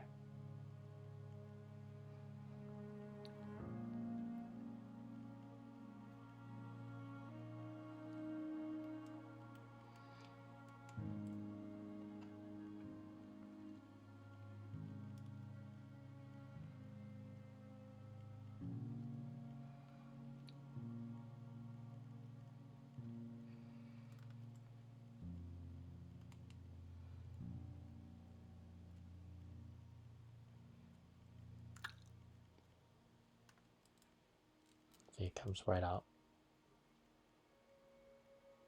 So make sure you don't touch it once you put those fingers in there.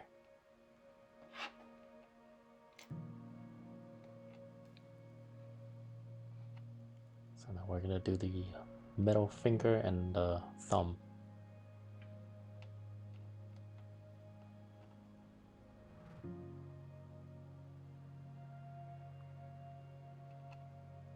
Yeah, I was kind of confused which way it's supposed to go.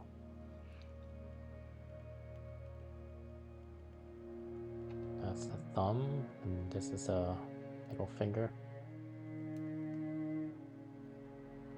I believe I have it upside down.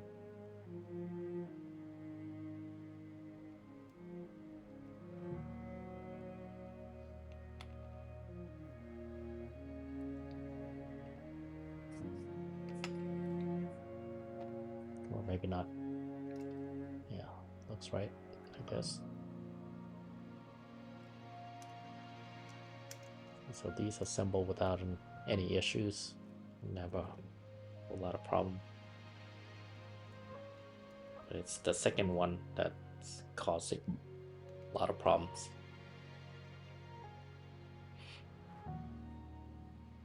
As you can see, we only have 4 fingers.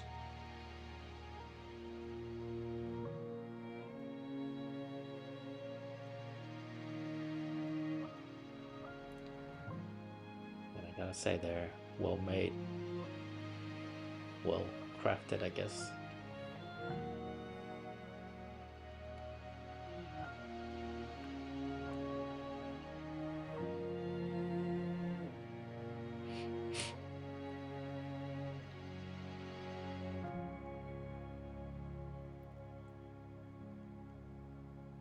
So now we're gonna assemble all the pieces together.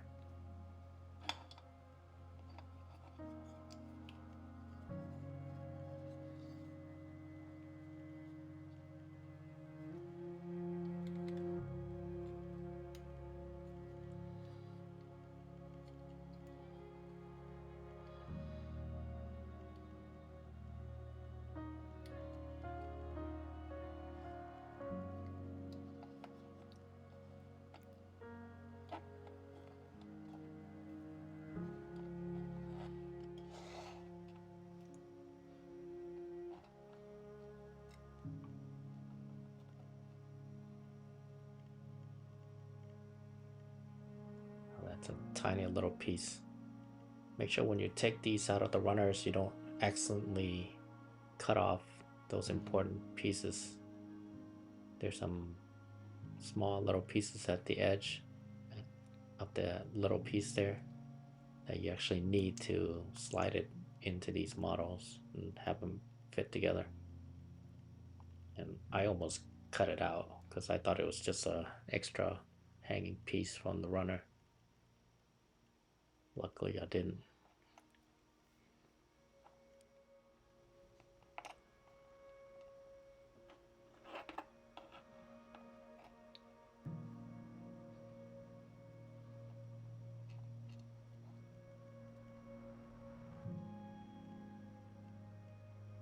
So I want the longer part in there.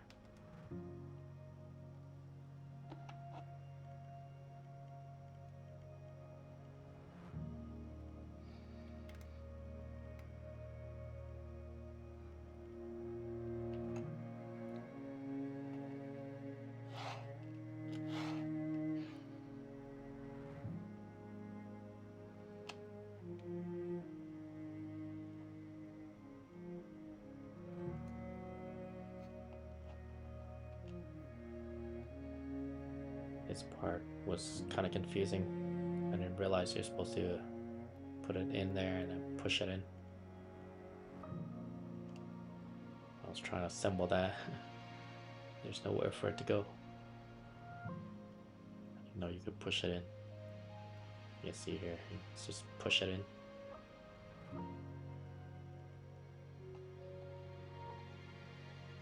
Okay, so now we can assemble it.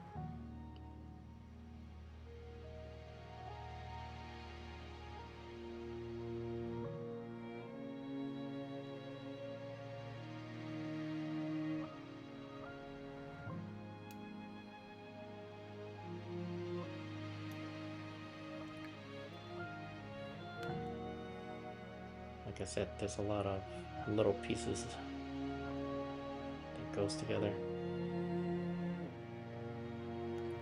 You can easily lose any of these pieces.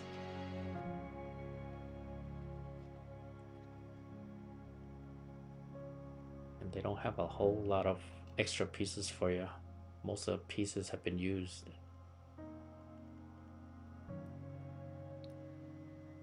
The only extra piece that I had were that wrist part, that ball and joint wrist. Yeah, this one I had the wrong piece in here. Just trying to put it together and it wouldn't go in. Oh, maybe it is the right piece. Might be thinking about a different piece. Never mind.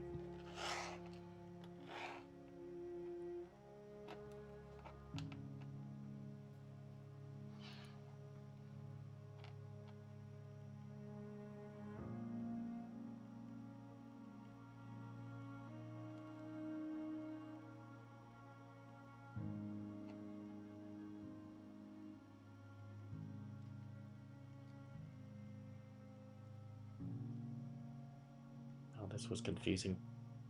Just trying to figure out how it's supposed to attach.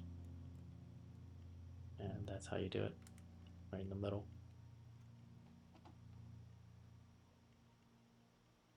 This part also. Gotta make sure you have it go in the right direction.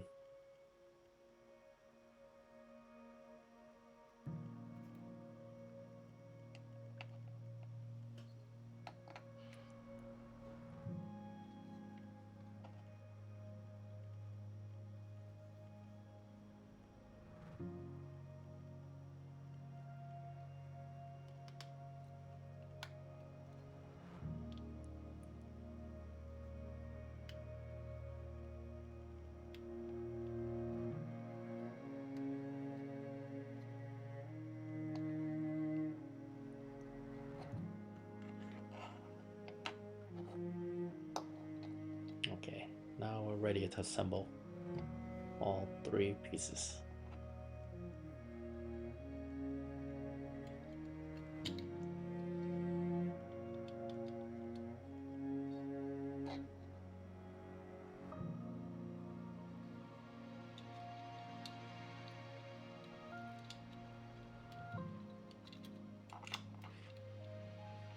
It almost doesn't seem like it's very sturdy when you assemble it, but once it's assembled, it's quite sturdy. And it's meant to be a little loose so you can move it around. You can move the arm around and the rocket or booster.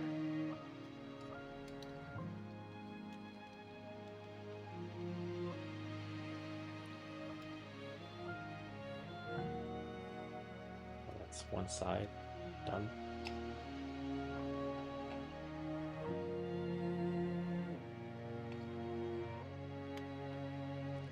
I just fast forward through for the other side here. Just took way too long. This video was getting a little long. Oh no, this is the part where I took it apart. Yeah, because I had it the wrong way. So as you see, you have to turn it around like that. And that piston part's the part that needs to be showing. That's what I was doing. So I did build it incorrectly. And I put it all back together again. So you need to be able to see that piston part. That's why I fast forward through it all. So you don't have to watch me struggle for 10 minutes, 20 minutes trying to fix it.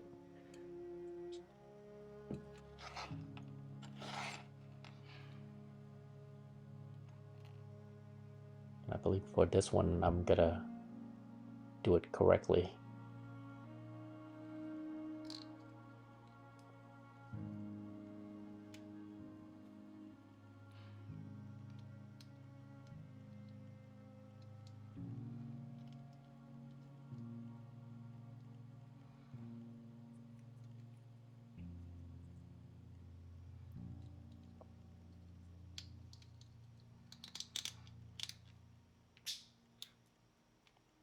Okay, so if you're still with me, I want to thank you for watching this video. We still have another hour to go. So we're almost there.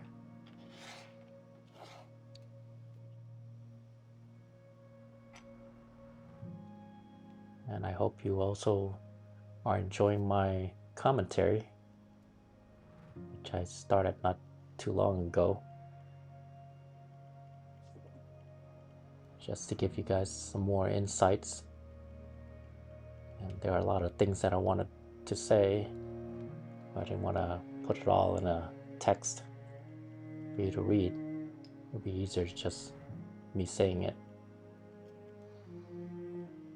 And it does take some time for me to do these videos and doing the commentary, because I have to actually sit through the entire video, whole 3 hours. So not only did I edit the video, but then I have to talk. It takes a long time to just edit this video in particular. It took a long time to edit.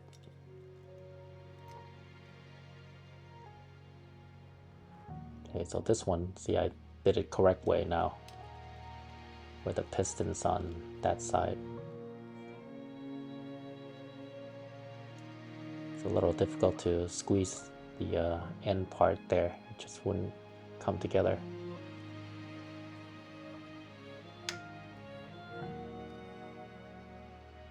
And it would occasionally come apart again, and I have to re-squeeze it, put it back together. So this part isn't very stable. I have to push it in there with my tweezer.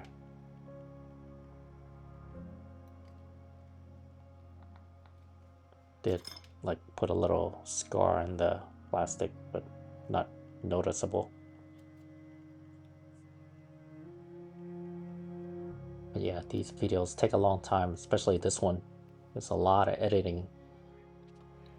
I had to remove a lot of stuff because I struggled a bit.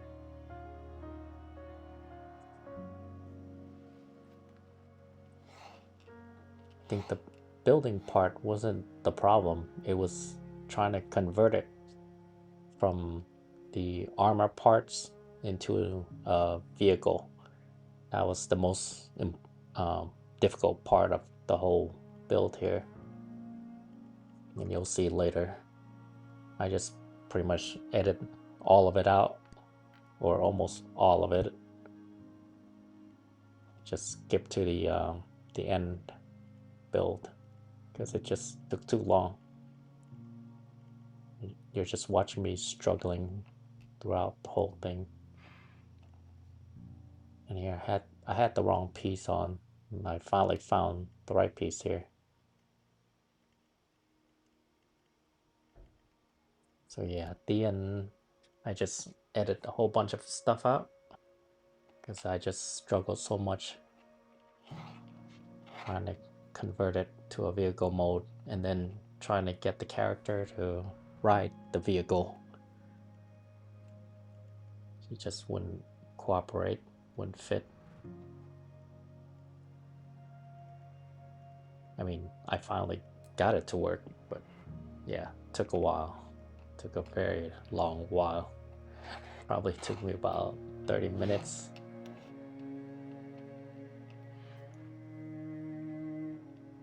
All in all, probably took about maybe over 30 minutes.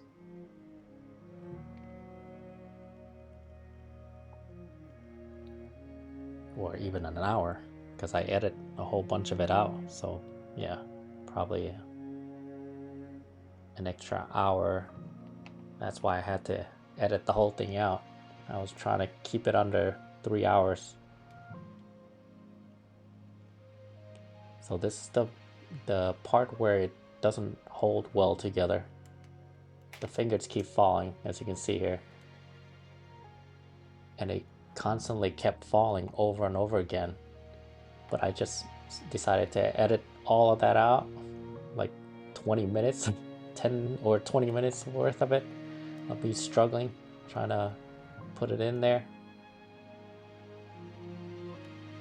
But what I actually did was I removed the other hand and tried to put those fingers into here, which actually works. I mean, it was still a bit of a struggle because it was still loose, but it held enough that I can put them together.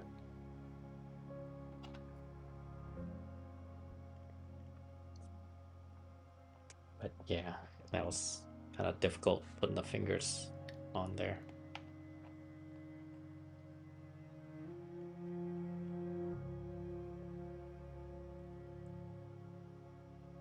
Just be aware of that when you're trying to build this.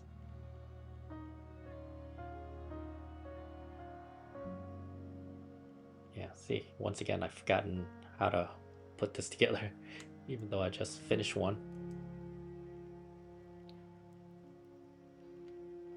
Happens to me all the time.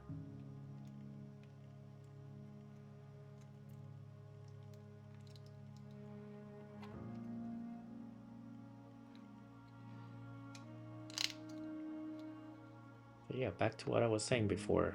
Thank you for watching, if you're still watching. And I hope you enjoy.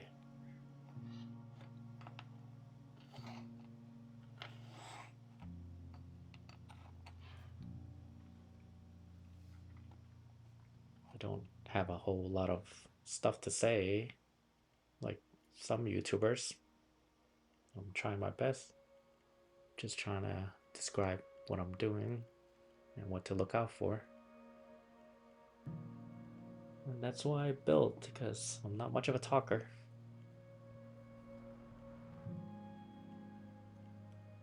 Even though I'm spending 3 hours talking on this video, which is kind of ironic. I'm not much of a talker, but yet I'm talking for 3 hours straight, doing commentaries.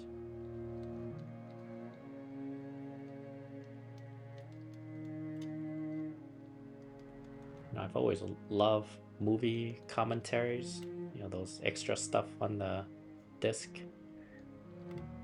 I love listening to those commentaries with the directors and actors, kind of get in their head and what they're trying to do or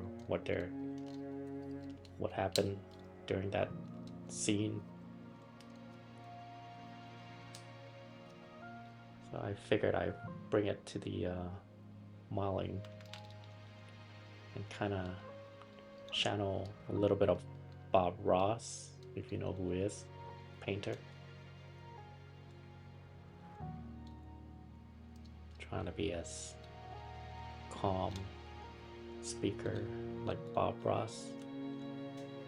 Very mellow and soothing. Okay, so this one I did it correctly, not like the other one. I didn't have to take them apart. As you can see the pistons on the outside here instead of being on the other opposite side.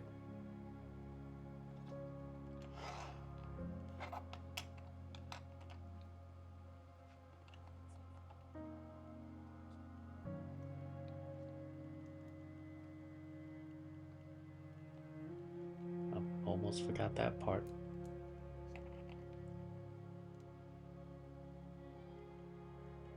This part, it's very delicate, this piece. You have to be careful not to break it because you need it to slide in like that. If you break off a piece of it at the ends there, it won't slide in. Might have to glue it in. I guess you could do that if you accidentally broke it or cut off the ends. I mean, it's not gonna move again. You can't really move it. So I guess gluing it in is fine.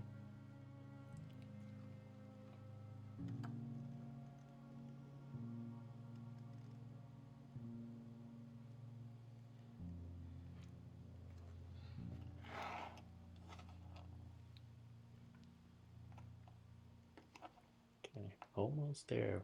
50 more minutes.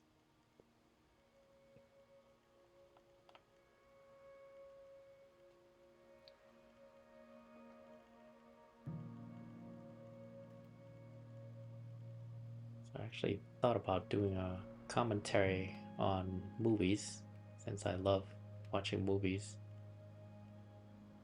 But then, like I said, I'm not much of a speaker, so I'll probably run out of things to say.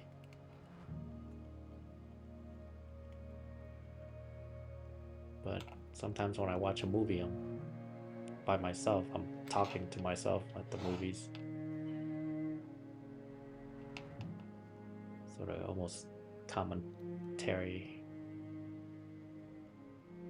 Creating my own commentary for the movies.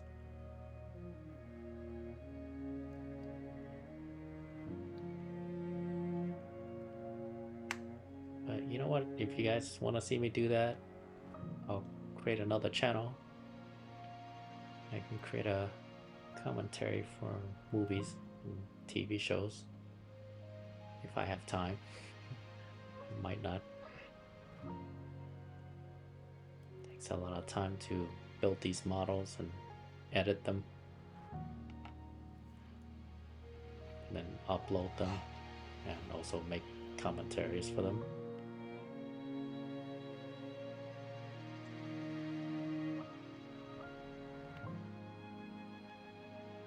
No different than any other YouTubers, I'm guessing, because other YouTubers, they have to do a lot of research and a lot of writing about what they're gonna say and whatnot, and they have to edit a lot of images together, a lot of sound, a lot of effects, sound effects, and a bunch of supporting images. So they do a lot of more work, I guess. I don't do as much work. I just film it, edit. Not a whole lot of editing. Well, there is a lot of editing, but not as much as, you know, having to edit from one scene to the next. It's just pretty much one whole continuous scene. I just cut down. And sometimes I do some editing where I decide, well, this piece should be here first. I should build this part, show this part first before I show the other part. But for the most part, I don't do that. I just go straight point A to point B, beginning to finish. Just cut whatever takes too long or unnecessary. I just cut those out.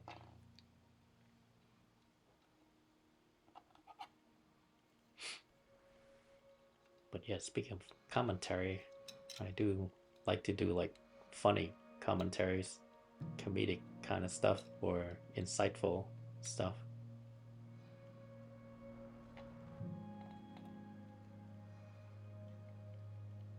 But probably won't do a whole lot of research on those.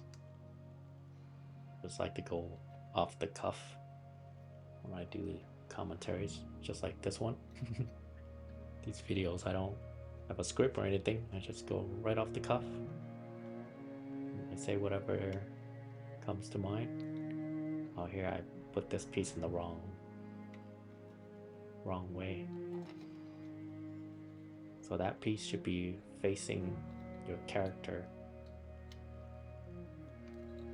That little armor piece.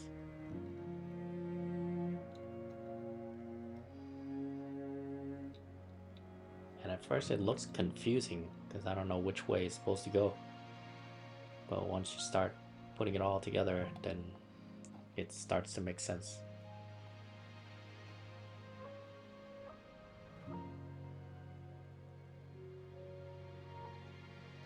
Here's the bottom armor piece.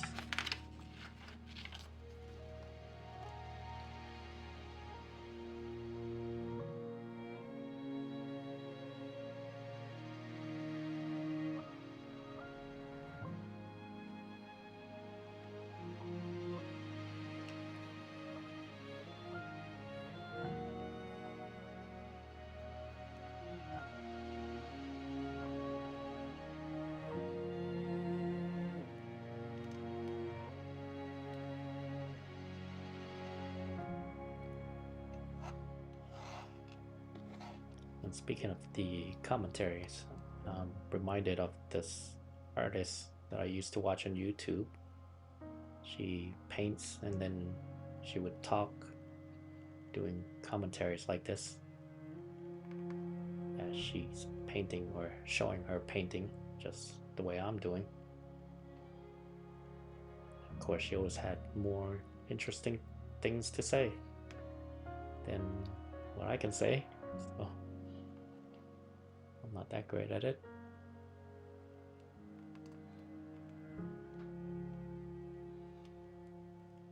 Now, this was a pretty cool piece actually.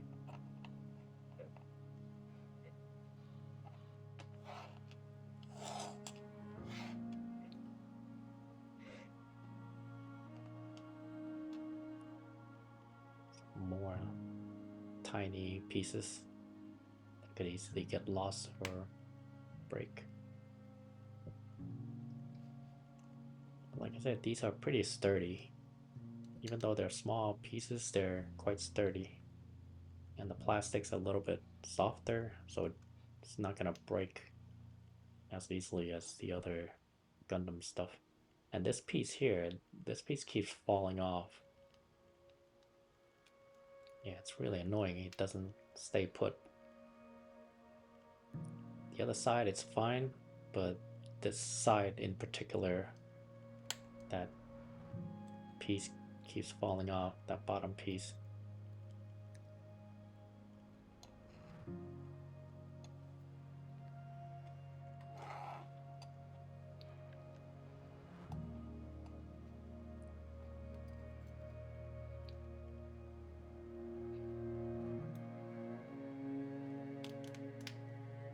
as I was saying about the plastic, it's has a nice feel, very nice feel to it. Matte finish. I've always liked matte finish than shiny, glossy finish on a model. It always looks more premium to me. Yeah, I love this piece at the bottom here with the feet. Looks pretty cool. And it holds pretty well too. You can adjust it to make it taller or shorter.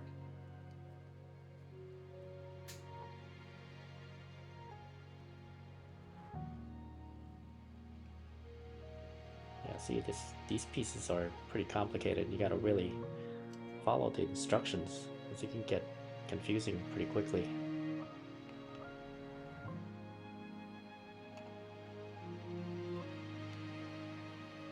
I felt a little lost trying to assemble these.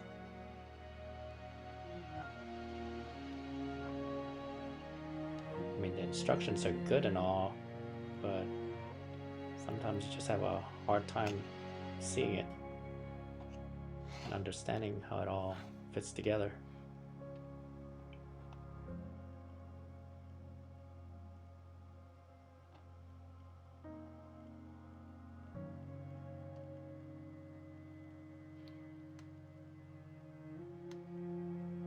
So that other artist that I was talking about, who does commentaries on her painting, she was actually a pretty good painter. I mean, I used to watch her when she was just starting her YouTube channel, and later on she became very popular.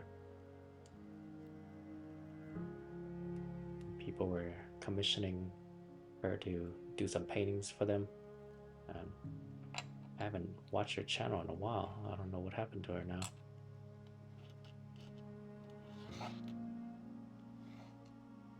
I guess I kind of moved from painting to photography. I started getting into that and lost track of her and her channel.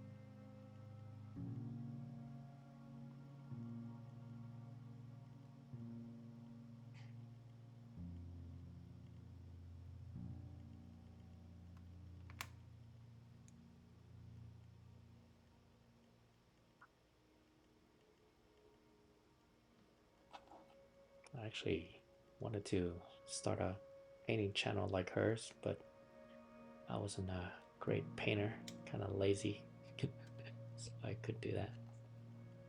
And this one I put that inside out, so it's not that little piece there on the sides. I think I had it the wrong way or something.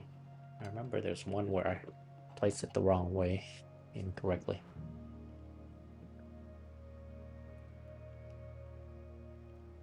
You hear kind of like a farting sound. That's actually my sofa.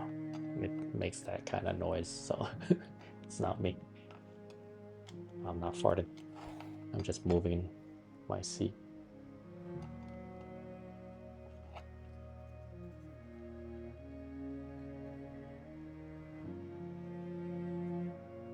Let me take some more sip of water.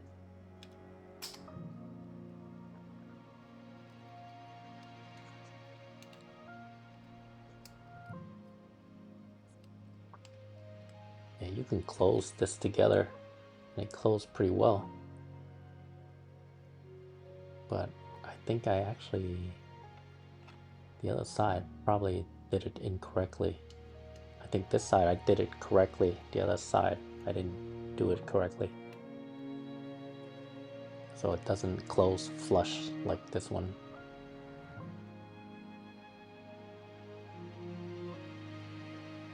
This whole piece actually looks very mechanical. Looks almost like the Aliens, where Ripley had that, went into that machine. That's what it kind of reminds me of.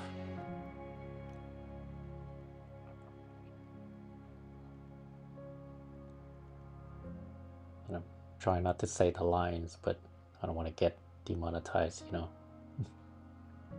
I guess if you've seen the movie Aliens, you'll know what I mean.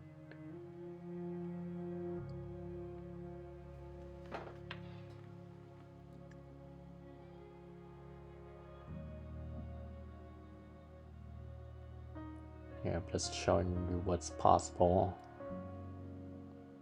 that they had in the manual. So I'm just trying to follow along the manual.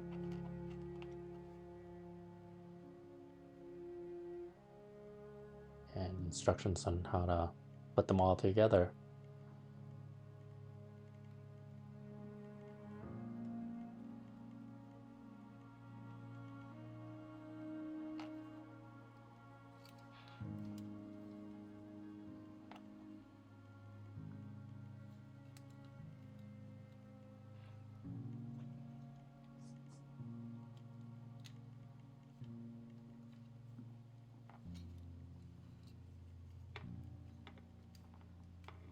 So you can see from that tie there, it's starting to get a little white at the middle part there because it kind of bent a little.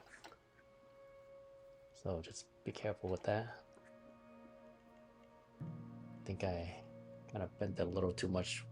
I was like pushing it in. So converting her to a armored piece here looks pretty cool actually. I really like it. I mean, that's why I bought it, because I like the look of it on the box. But yeah, it's a nice little piece. And like I said, it looks kind of like the actual Griffin robot itself. Kind of has that chest piece there, and mechanical parts on the sides and the legs.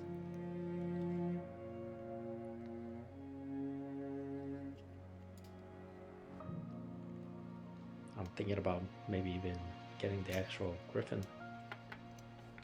Here you go, the head comes off again, which is fine this time because I need to change the head, the top part. I just flip it. Because we're not going to use the hat anymore, so don't need that sticking out.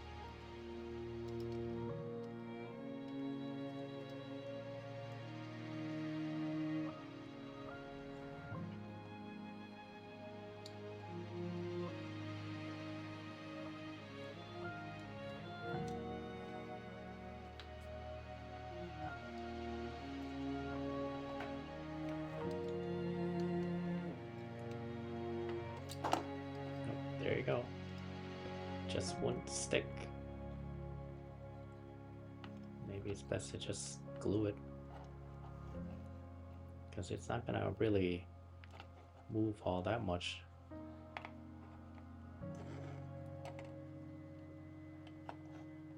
I mean, it's not gonna turn side to side or anything.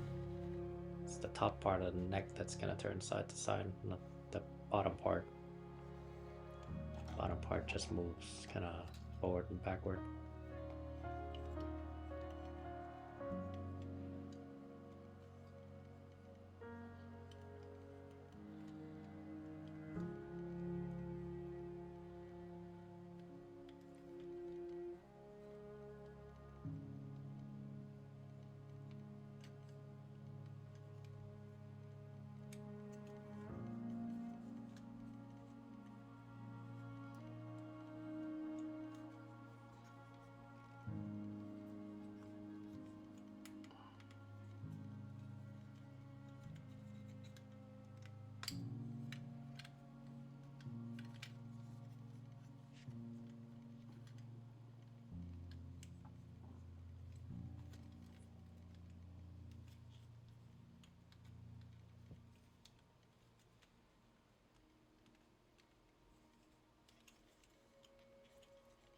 I would have to say the person who actually designed these models is actually a very good artist. And of course, it's the engineer who will actually make it work. But yeah, the person who designed it and drew it out, very artistic, very talented.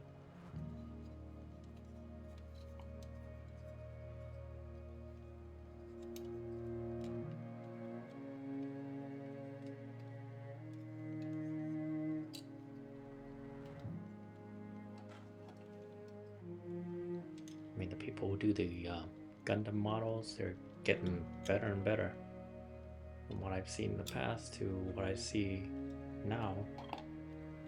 The high grade stuff is getting really nice to the point where you don't really need the real grade or master grade, because the high grade looks fantastic. It's very detailed, very complex, and elegant. And the person who built this also does a great job. They look very elegant and complex and detailed.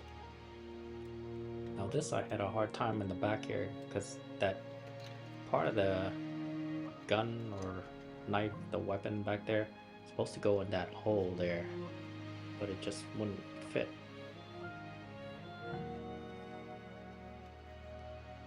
I mean, eventually I got it to fit, but then it'll just pop out again.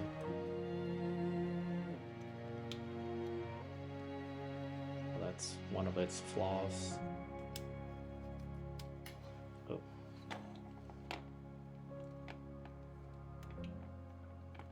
I think when I put it back in, I put it in the wrong way. Yeah, I had it in the wrong way. Because once I tried to convert it to vehicle mode, it didn't quite close. Oh, there you go. See, that's what I was talking about earlier. That bottom part just keeps popping out. Can't seem to get it placed in there permanently.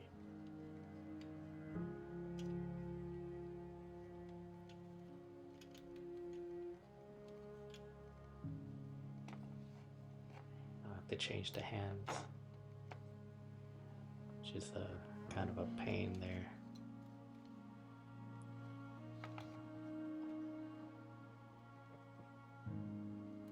The hands were so small. So this is the part where they could improve on, make it easier to place the hand. Just have to put it in there first, and then put the hand in the wrist, like that. That's the easiest way to do it. Don't try to place it in there while the hand is in the wrist. It's attached.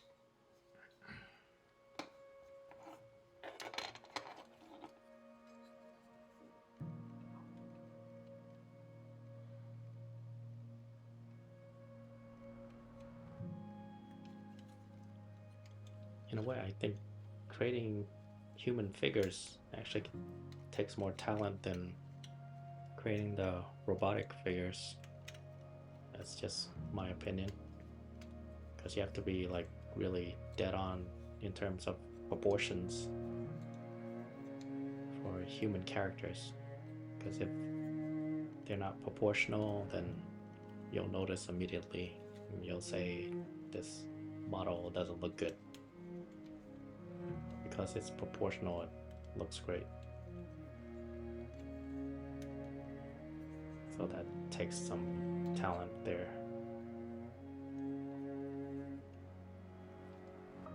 And that's why the person who created this is very talented.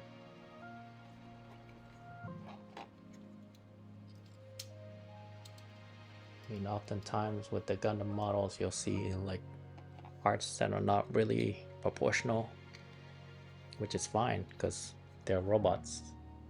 But for humans, you need to nail it with the proportions.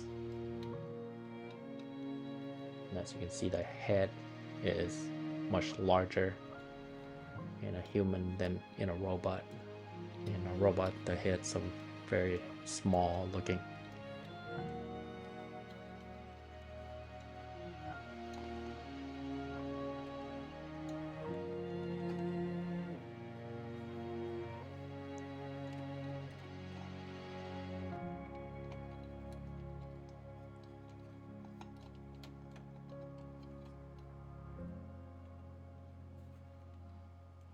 But of course they went for the more slimmer model, female figure.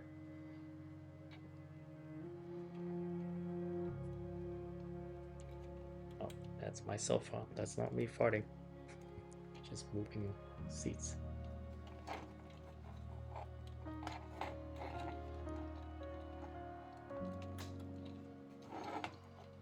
There you go.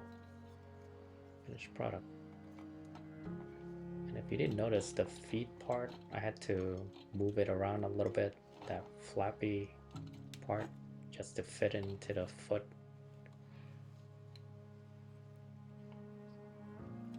And that lower part's falling off again. I already put it together, but I edit that out. There you go, finished piece.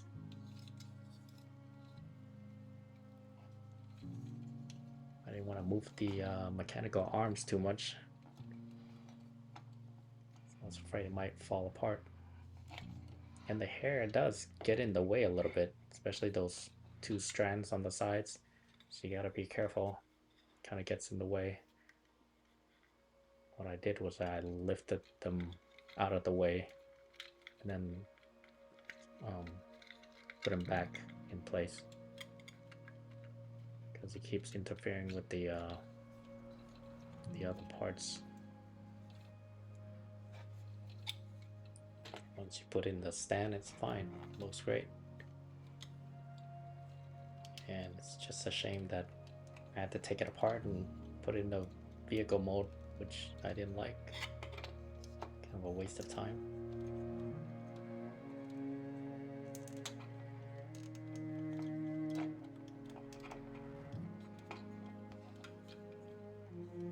Right now I had it perfectly.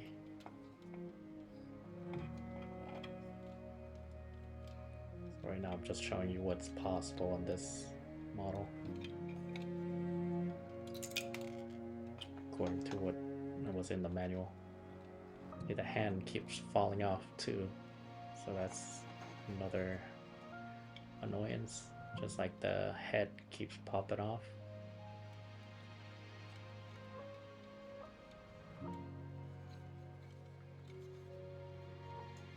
But yeah, overall, really good model. I love this model. Like I said, I love the color, the design, and also the matte finish of it.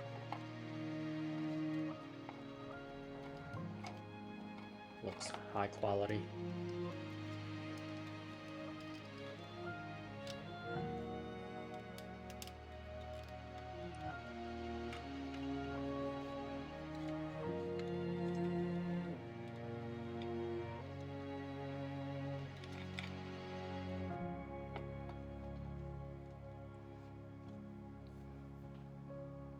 We're almost there. Got about half an hour to go.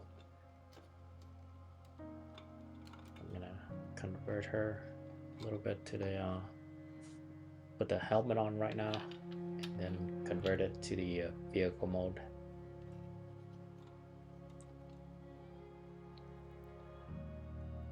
See, this is the one that's one piece, so it's one single hair piece instead of 3 separate pieces. I don't know why they even bother with the other one. This one's fine. You can just put this one on. It looks perfectly fine. Yeah, I struggled a little bit there. And the head comes off again, which is fine. Makes it easier. And that color part, that also keeps coming out. You could probably glue that in place. Save yourself some trouble.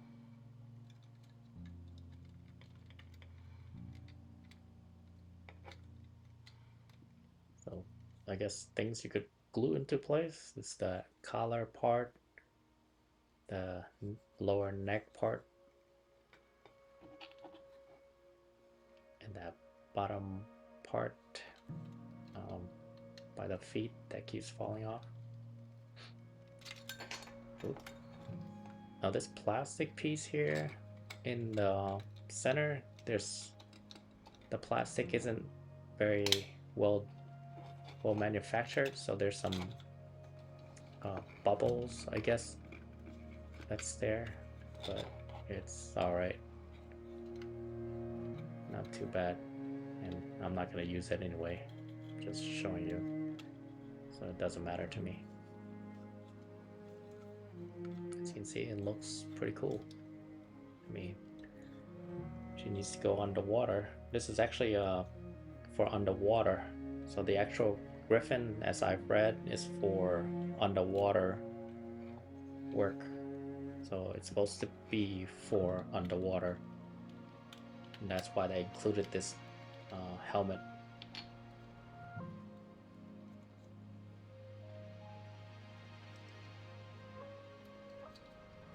And as you can see, the hair part is supposed to go like that, where it kind of juts out at the top and then goes inward at the bottom.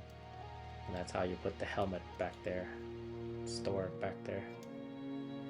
But I feel like it's not really necessary.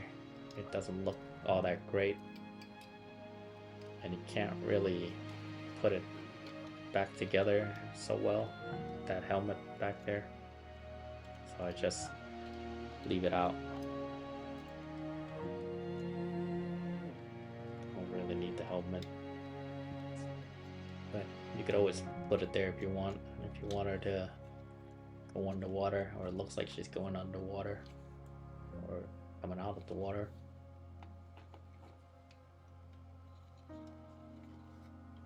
Yeah, I decided I didn't like it. I'm just gonna remove it.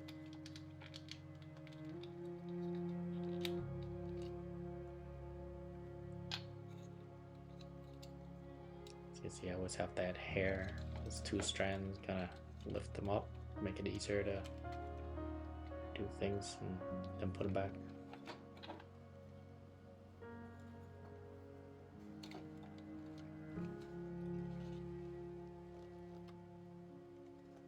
Okay, so now we're gonna take them apart and put into vehicle mode, which I'm actually gonna edit most of that out. I have some of it in there.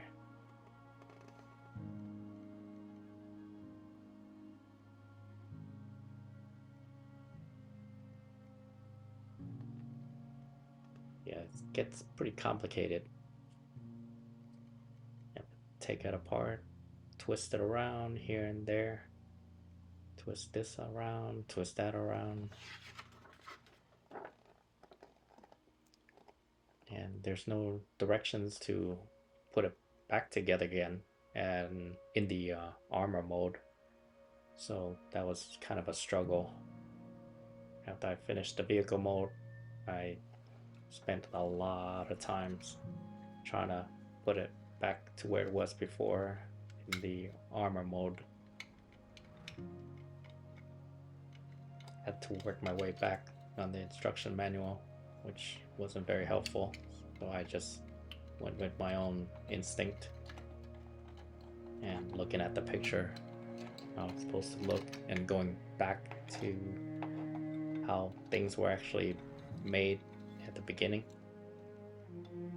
I had to work my way back to how I built those pieces to see where it's supposed to go and how it's supposed to look.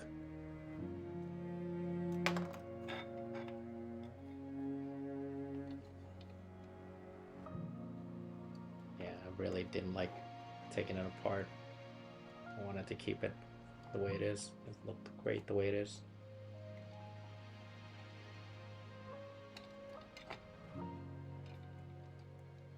But I had to show you guys.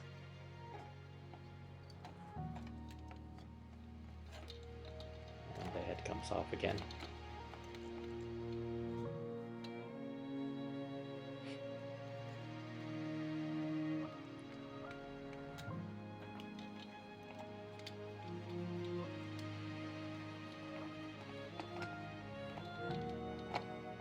So like I mentioned at the beginning of the videos, I don't recommend you turning into a vehicle mode. I honestly don't recommend it. It doesn't really add anything or do anything special. It doesn't really look all that great. But if you want to try it, you could. but just be aware that I don't recommend it. It's a big hassle. Then it's a hassle having to put it back together again to armor mode.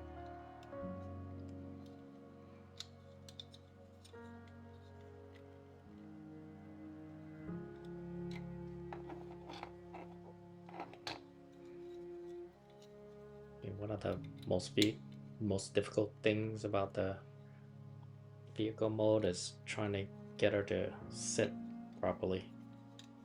I just struggled like 10 minutes trying to get her to sit in that vehicle.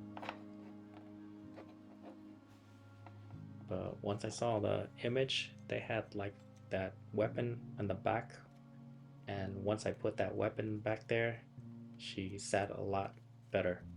So you really need that what do you call it, like a knife or a blaster? Yeah, a knife. You need that back there in her, behind her back, and she'll be able to sit properly.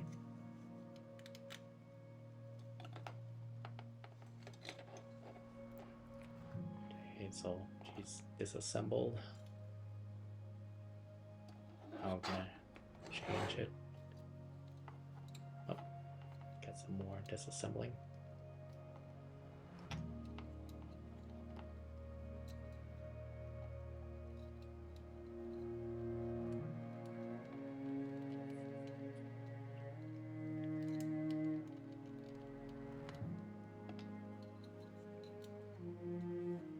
Being honest, it was quite painful for me to disassemble all this after all that work that I did, making it look perfect.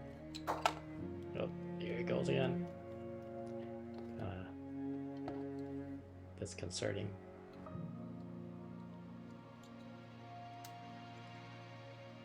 I have to say I was a little freaked out at times when the head just pops out. You don't really expect it sometimes. It just pops right out.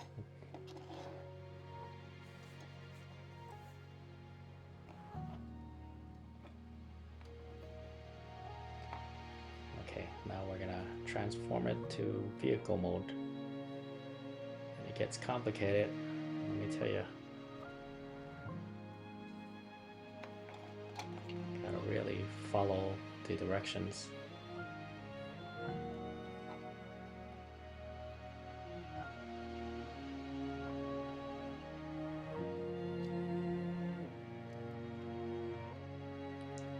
I just fast forward through it. Just trying to do the hand turn into a fist.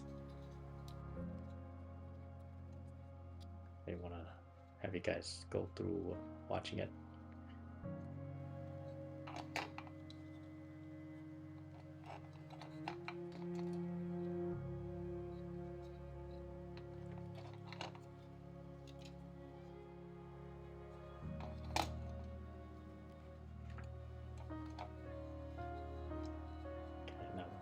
Disassemble it and then reassemble.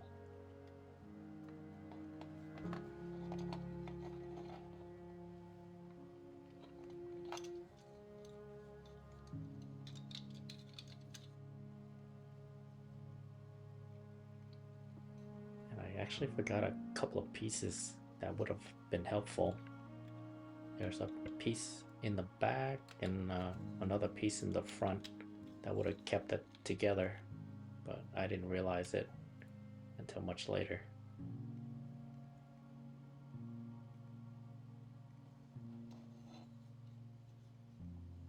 So yeah, follow the instructions and be able to, you'll have a easier time than I have than this, me struggling.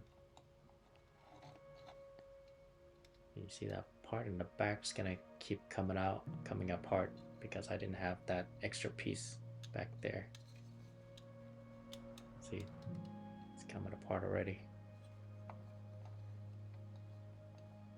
But yeah, you're supposed to put that up, take that out, and then turn it, twist it. it kind of gets complicated.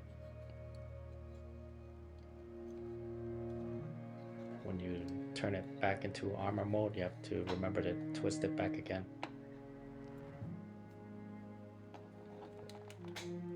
Yeah, that part back there keeps coming apart.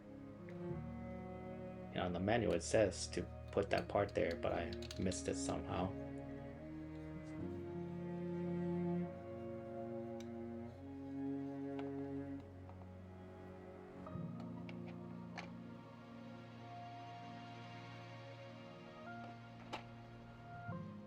I was taking too much time trying to figure out what to do.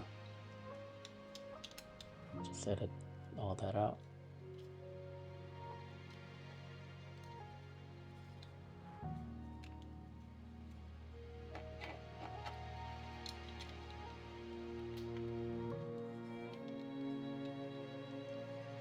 And that back part keeps coming out.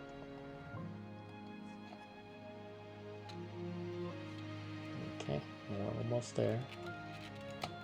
See, I was struggling with the back part, so I didn't have that extra piece to put them together, keep them together.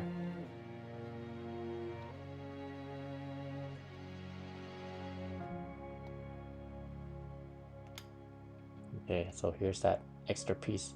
Finally figured it out.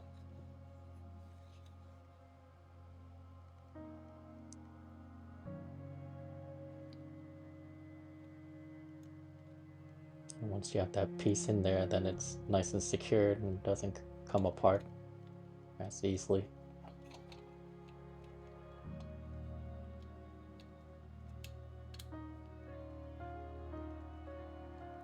There you go. Much easier to work with now.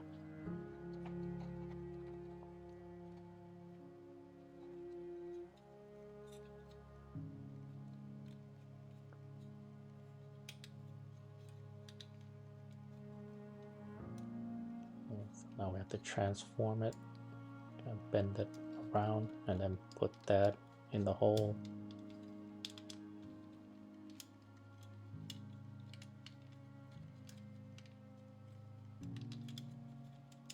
It's a little difficult to do. There you go.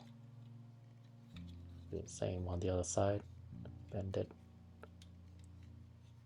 That, and then bend it again.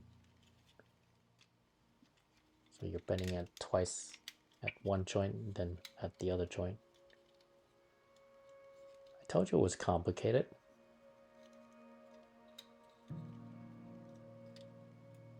And just imagine having to work backwards to put it back to where it was before.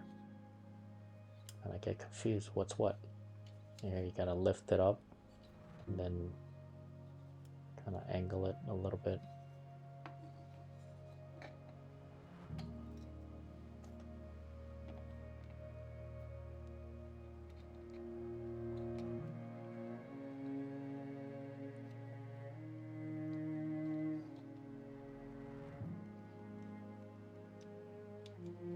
So that's a nice touch there. Put that in.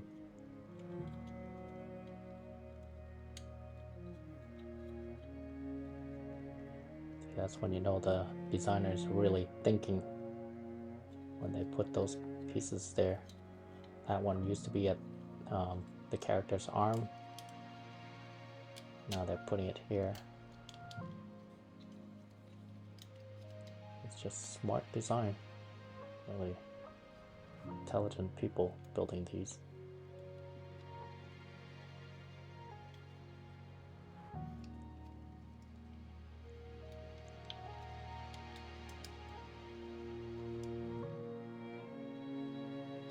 I guess I should edit this part out. Take it too long for me to try to make sure everything is secured. Open this up a little bit. That, and that becomes the steering.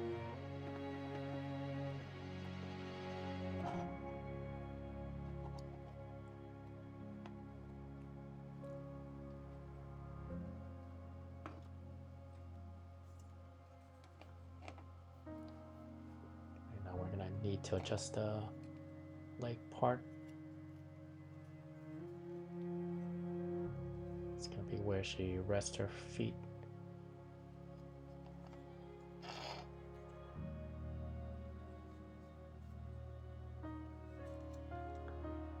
And this is the part where I kind of messed up a little bit before.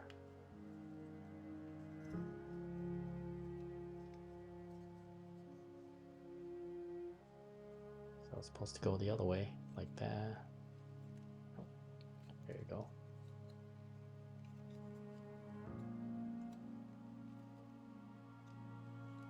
And as you can see, if I try to close this, it doesn't close flat because I placed it the wrong way. It's upside down.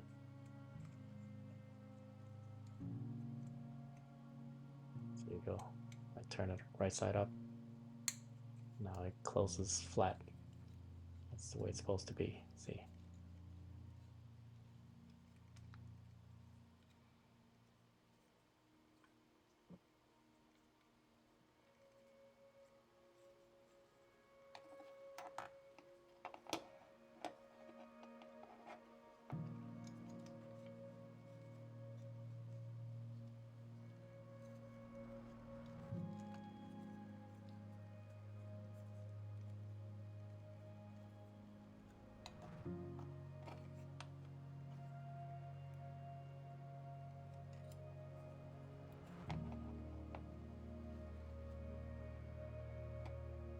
And I wasn't sure how to position the feet there, lower part. I was just looking at the picture, seeing that they had it lowered like that, so I started lowering it. Found the picture.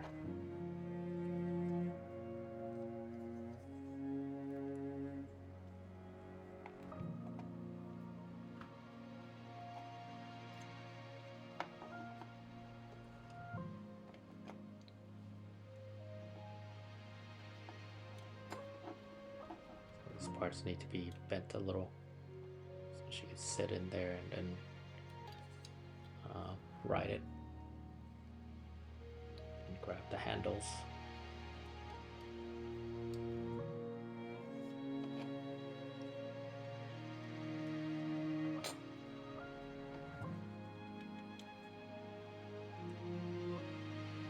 Yeah, the vehicle mold's not my favorite. Not all that great.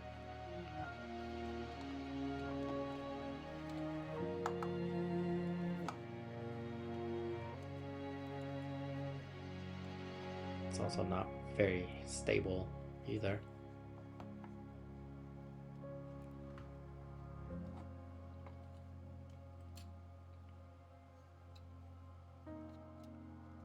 Here, I'm just gonna fast forward through this as I'm trying to fit her into the vehicle.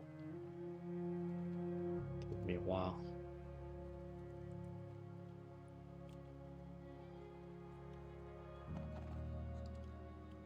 The head keeps falling off, so I just took it off just to make it easier. And I struggled trying to get her to sit down, but like I said, you gotta put that weapon on the back, then she sits down a lot better, more stable. So I just edit out like 30 minutes worth of stuff here. I finally got it.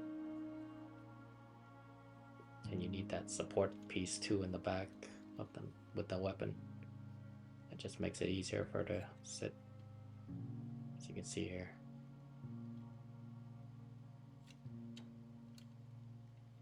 And it took a while to get the feet to actually line up. Yeah, I think that's it. We're pretty much done with this. And I edited out a lot of this stuff, so a lot of it you didn't see me do. I struggled trying to get it into this vehicle mode here. Like I said, I don't recommend it. It was a really big pain trying to do this and then trying to convert it back again. But yeah, it's a really good model. I highly recommend it.